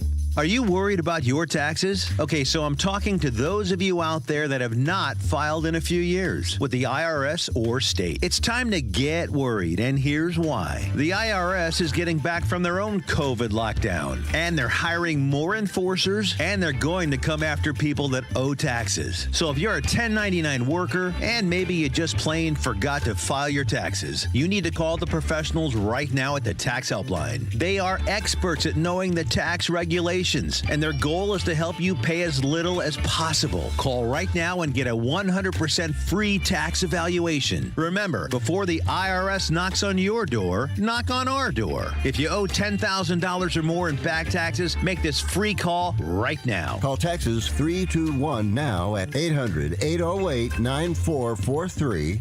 800-808-9443. That's 800-808-9443. Are you still thinking about what to get her this Valentine's Day?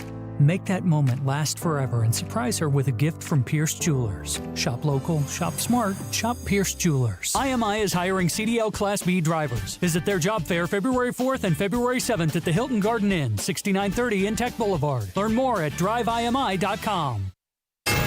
93 WIBC Mobile News. On the level, on the go. It's getting lots of reaction. I'm Jarrett Lewis. Here's what's trending at 11:30. A $500 million data center is being proposed by the LA-based company MetroBlocks, and a lot of Indy residents in the Martindale-Brightwood area aren't too happy about it. No data center here. No data center here. The public meeting was held for it Monday night. More than 70 people were there for it. Temperatures expected to climb above freezing tomorrow, with highs potentially reaching the low 40s. It does look like we're going to see more of an extended warm-up in the middle of February, potentially even the later parts of February. Beyond that, it's a little more ambiguous. Aaron Updike with the National Weather Service says Wednesday through Friday should stay mostly dry. There's a small chance of light snow on Friday. And Tim McGraw is announcing a U.S. tour today. He'll make his way to the Ruoff Music Center in Noblesville in September. I'm Jarrett Lewis on the level, on the go, and on WIBC.com. Smoke drifted over the marshes of South Carolina. Drums rolled, muskets cracked, and for the first time in the Deep South, the Patriots stood their ground. WIBC celebrates the spirit of 76. Brought to you by the WIBC Daily Newsletter. February 3rd, 1779. British forces landed on Port Royal Island, hoping to reclaim South Carolina after taking Savannah. Waiting were General William Moultrie's Continentals and militia. Outnumbered and outgunned, the Americans held their ground and drove the Redcoats back to their ships. It was small in scale, but powerful in meaning. Independence would be defended wherever Britain dared to test it. The spirit of 76. History remembered. Freedom celebrated. Have the latest headlines and show content delivered to your inbox daily. Sign up at WIBC.com.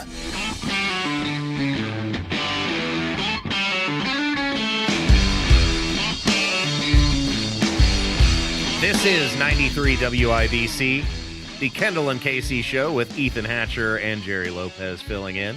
Producer Kev doing the hard work in the producer's fishbowl, beep, beep, beep, beep, beep, pushing the buttons and doing the things to make the show function. Jerry, I think you know I am an antiques enthusiast. I am a lover of historical objects. I have a pretty eclectic collection over in the house. Rob likes to call it a museum. I enjoy it. I mean, listen, I think we've talked offline a couple times where I'm like, man, I noticed you posted a really old, phonograph or whatever it is. And I think you demoed one yesterday, or at least I saw it yesterday, of some other music device. You have some very cool items. Yeah, I have a lot of musical antiques. I have my German-made polyphon. I have a New York concert roller organ. I, of course, have like 50 phonographs of various sizes around the house. I got a lot of other stuff, though. But a Chicago area distillery made a fascinating discovery hidden in their walls. At first, they they thought it was a modern firearm, but it turns out they found a gun from the Prohibition era, Jerry. This is a distillery that had supposedly had some ties to Al Capone. And then now this story would seem to lend a little bit of credence to that theory. I thought this was neat. Today, the company's founder and the head distiller were in the shop catching up on things when the discovery was made. I'm like in a state of shock, like I almost had a heart attack. That's because Andrew Howell, founder of Thornton Distilling Company, found a loaded gun tucked away in a wall of his establishment in an underground catacomb. He immediately called police. The police, they ran the number and they said it's not like in their database. And so he's like, it's technically an antique. And what's really scary is that it's a loaded clip he said the bullets look like they're from the 1920s. When we had the model number, we just pulled it, and it looks like it was manufactured between like 1903 and maybe like 1923.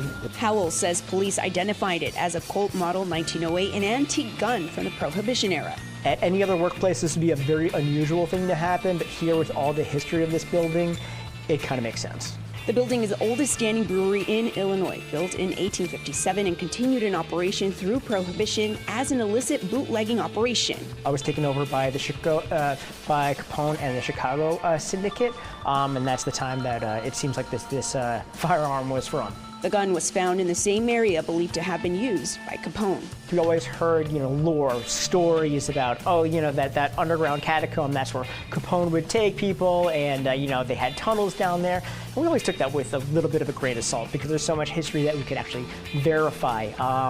And then actually seeing this from that era kind of actually breathes new life into some of those stories we've been hearing for years. Oh, man. That was totally wicked! You ever find something like that unusual? Not necessarily an antique, but just something in an unusual location? Nothing like that. Nothing? That's a pretty awesome story. I found a couple of antique firearms. I found a long rifle, a Springfield long rifle percussion cap in one of the properties in the basement. Found some Prohibition era liquor bottles as well. So you found that huge boat or something like that, right? Somebody left behind a boat? Yeah, somebody left behind that at one of the properties. It was a RC model of the USS Indianapolis. That's now decoration over at the office. And I how thought that was long pretty is that? badass. How long was that? It looked pretty big. It was pretty big. It's I want to say probably 3-4 foot long. I mean, it's pretty big guy. Lots of detail. I enjoy stuff like that. And then having a tangible connection to your past as a Prohibition era distillery, one that operated illegally in those years, is a fascinating conversation. And that's really what I find attractive about antiques generally is the stories that they tell. One of the coolest things that I picked up in Pennsylvania, of all places, was I found a bronze Han Dynasty dagger, 2,000 years old. Had it verified at a laboratory out of Colorado. They did some spectroscopic testing on the makeup, and then we're able to verify its authenticity and its age.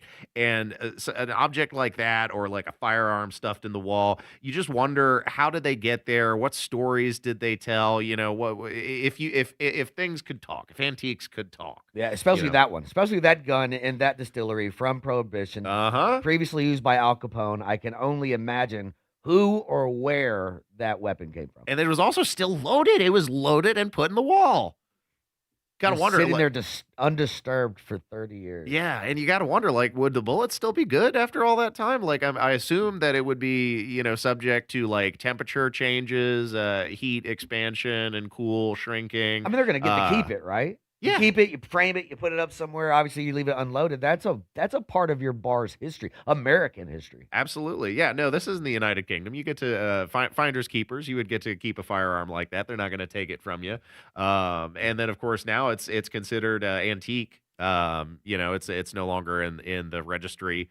I'm sure it wasn't in the registry already. Good point. Speaking about finding things in unusual places, though, especially antique objects, this is a story that comes out of France, where a hospital was evacuated after a male patient arrived with a World War I artillery shell lodged in his bum.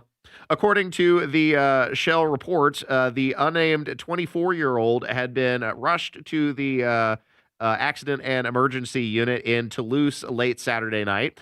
He was in a state of extreme discomfort, probably putting it mildly, having inserted a large object into his rectum, according to an inside source. Surgeons conducted an emergency surgery during which they discovered the shocking source of his pain, which was a live 8-inch bombshell from 1918 that had been put inside his bum. Fearing a potential fire in the hole, at the hospital, medical personnel alerted the bomb squad and the fire brigade evacuated the facility.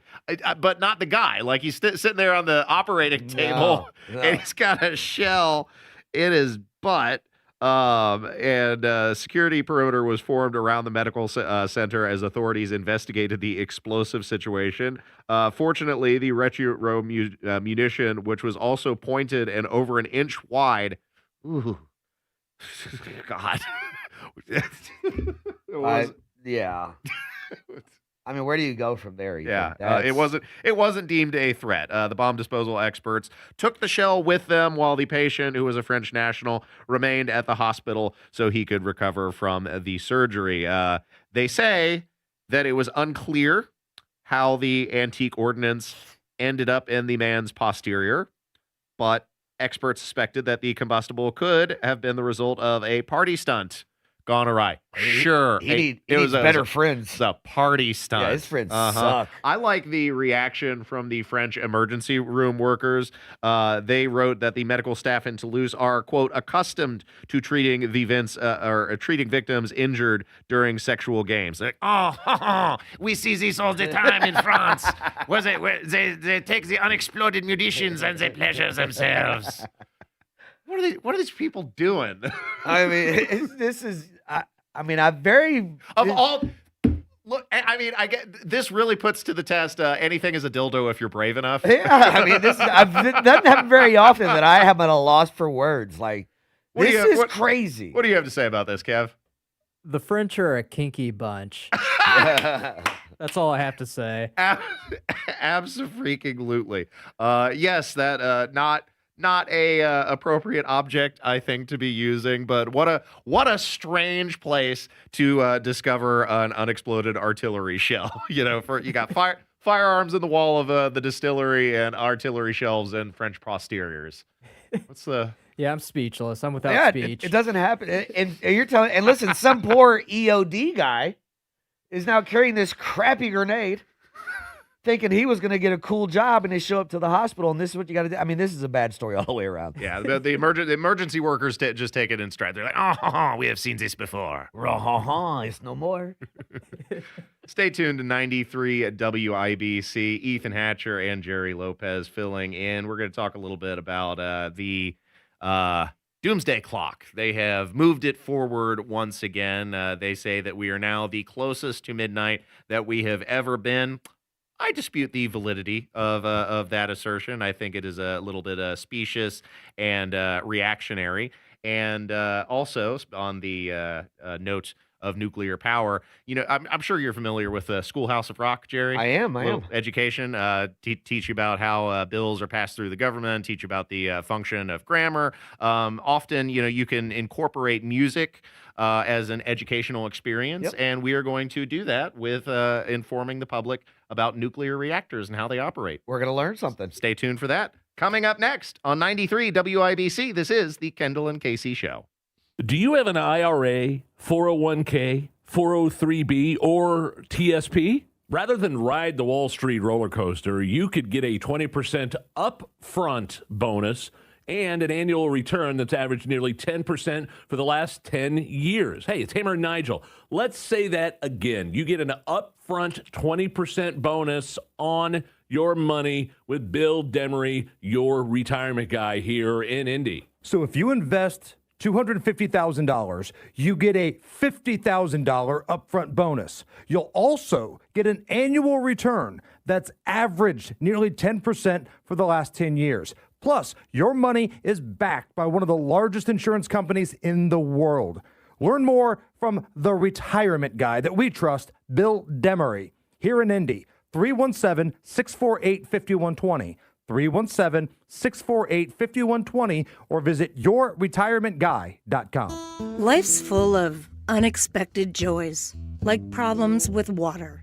That's why there's Michaelis, a crew of 24/7 experts who are rescue ready, day or night, one phone call, for a gazillion disasters.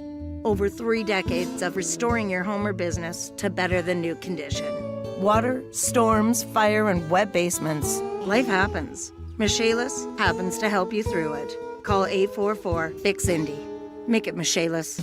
Get the Dugan Air Premium Service Tune-Up for just $57. The Dugan Air experts won't just inspect, they will fine-tune your furnace to perfection with a detailed 27-point safety check. Plus, Dugan Air's no breakdown guarantee means you'll bask in comfort all winter long without worry. In Johnson County and South Central Indiana, experience the Dugan difference. Dugan Air is your American Standard Mitsubishi Electric Elite Ductless Pro dealer. Go DuganAir.com. Premium service, no shenanigans. Hey, what's up? It's Nigel. Had a chance to stop by PA Jewelers in Brownsburg. It's such a great, unique, family-owned jewelry store. Huge selection and probably the most competitive pricing on these beautiful pieces of jewelry that I've ever seen. So, guys, did you forget your anniversary again? Trying to impress a lady in your life? Celebrating a birthday? You have to get to PA Jewelers in Brownsburg. They don't mark up their jewelry like the other guys. Sale prices every single day. PA Jewelers in Brownsburg. Tell them Nigel sent you. Hey guys, it's Rob for We Grow Hair Indy. You know, when it comes to restoring your hair and your confidence, picking the right team makes all the difference. At We Grow Hair Indy, some of the biggest names in sports, radio, and entertainment trust them with their hair restoration. 5 years ago, I made the choice to head over to We Grow Hair Indy, and every time I look in the mirror, so glad I did. Call today to schedule your free consultation, 317-522-2995. 317-522-2995. WeGrowHairIndy.com. Tell them Rob sent you. It all comes down to this, folks. Yep, the entire season is on the line. But my throat has officially thrown in the towel. Sounds like you need Vicks VapoCool drops. They're max strength and vaporize sore throat pain. Whoa! These VapoCool drops hit fast. Speaking of fast, did you just see that play? Yeah, he vaporized that ball. That pun should have come with a penalty. Vaporize sore throat pain with Vicks VapoCool drops. Use as directed. Join WIBC February 28th at the Hyatt Regency at 6 p.m. for a night of flair and reflection with Tony Katz. VIP and general admission tickets are on sale now. Act fast. Get all the details at WIBC.com. Brought to you by Defiance Beef Company, Chimney Solutions, and Premier Arms.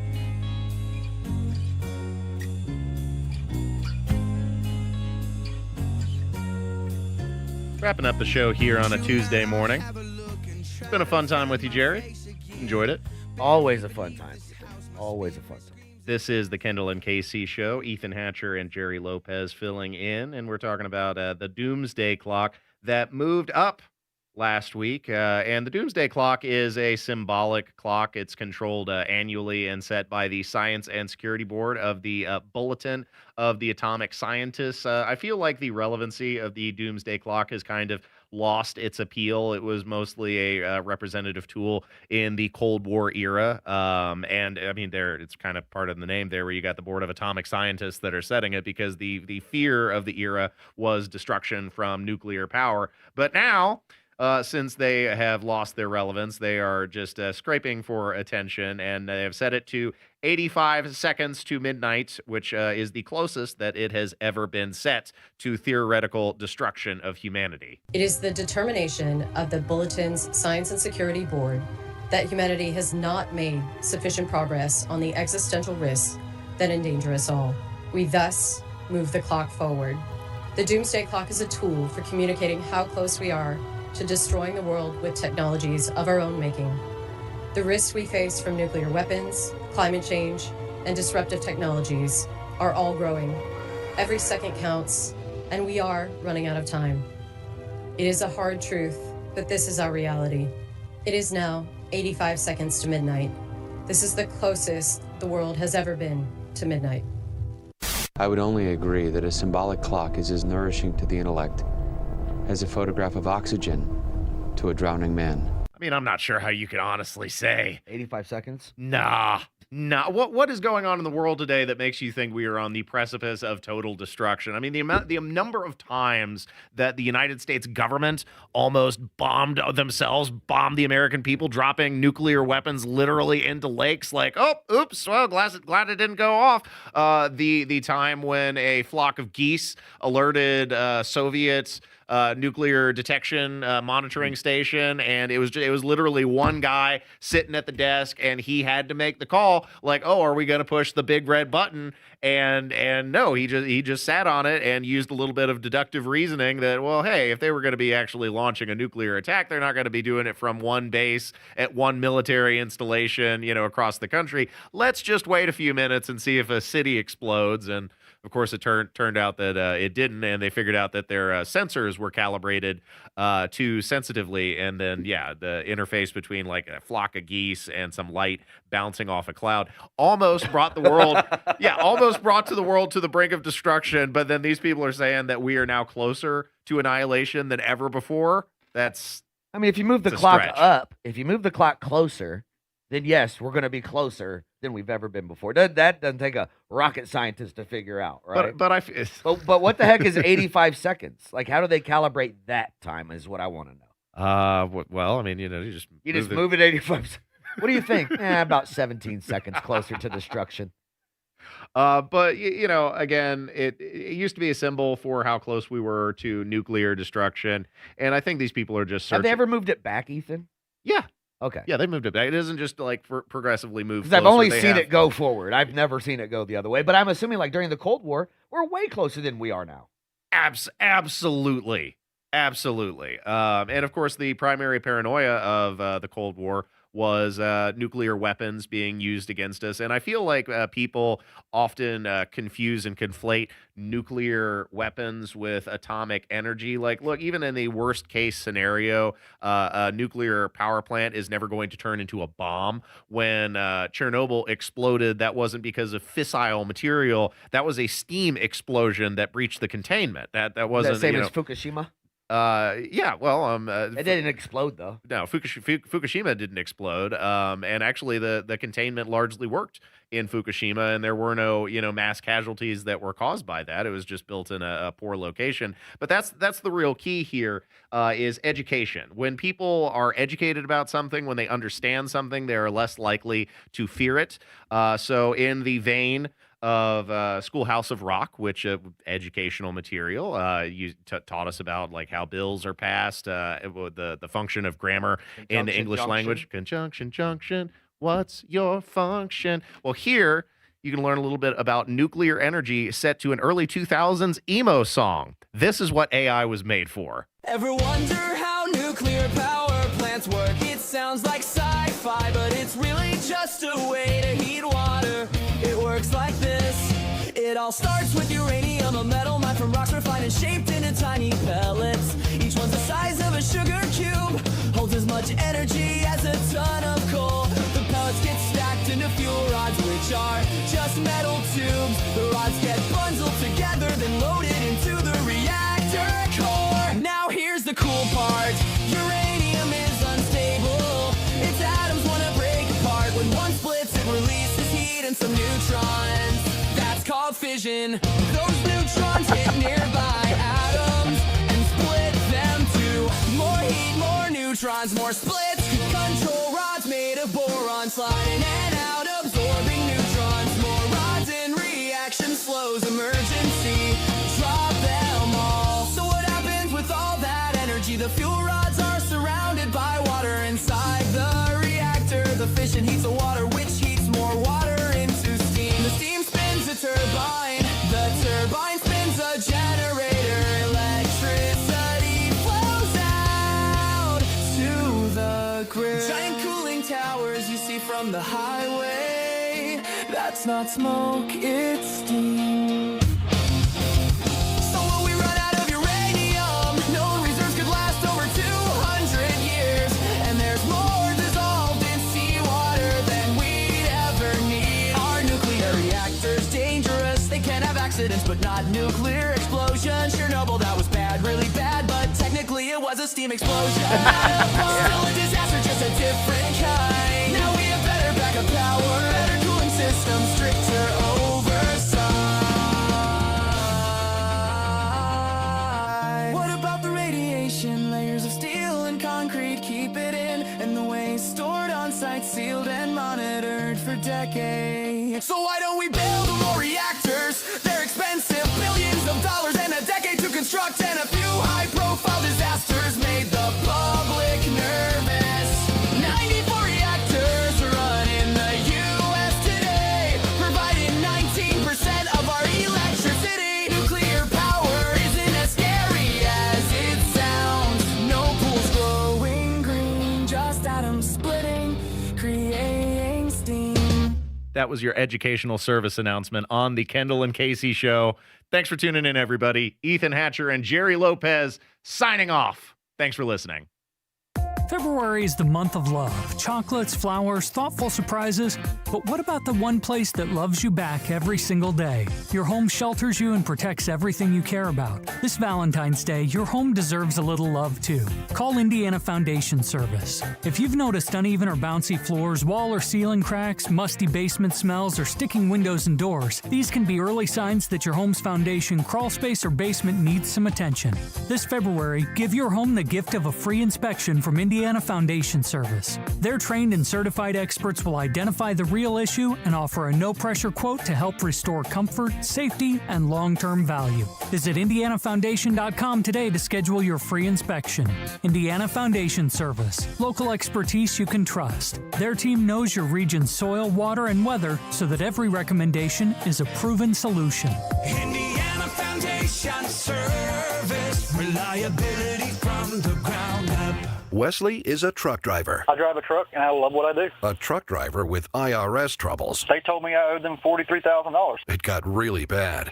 Quite a few letters in the mail. They were talking about wage garnishment, coming after my house, my car. Yeah, they don't play around. I seriously thought that I was going to lose everything. One sleepless night, Wesley finally made a call to Optima Tax Relief at 2 a.m. Kind of figured I'd get a machine, but I didn't. I actually got to talk to an actual person in the middle of the night. He found just what he was looking for. Oh, they were great people. You need a team of people that know what they're doing. Optima Tax, they know what they're doing. Optima Tax Relief came through with flying colors. I saved an incredible amount of money. Happy don't even come close. I was absolutely overjoyed. Take Wesley's advice. If you're in any kind of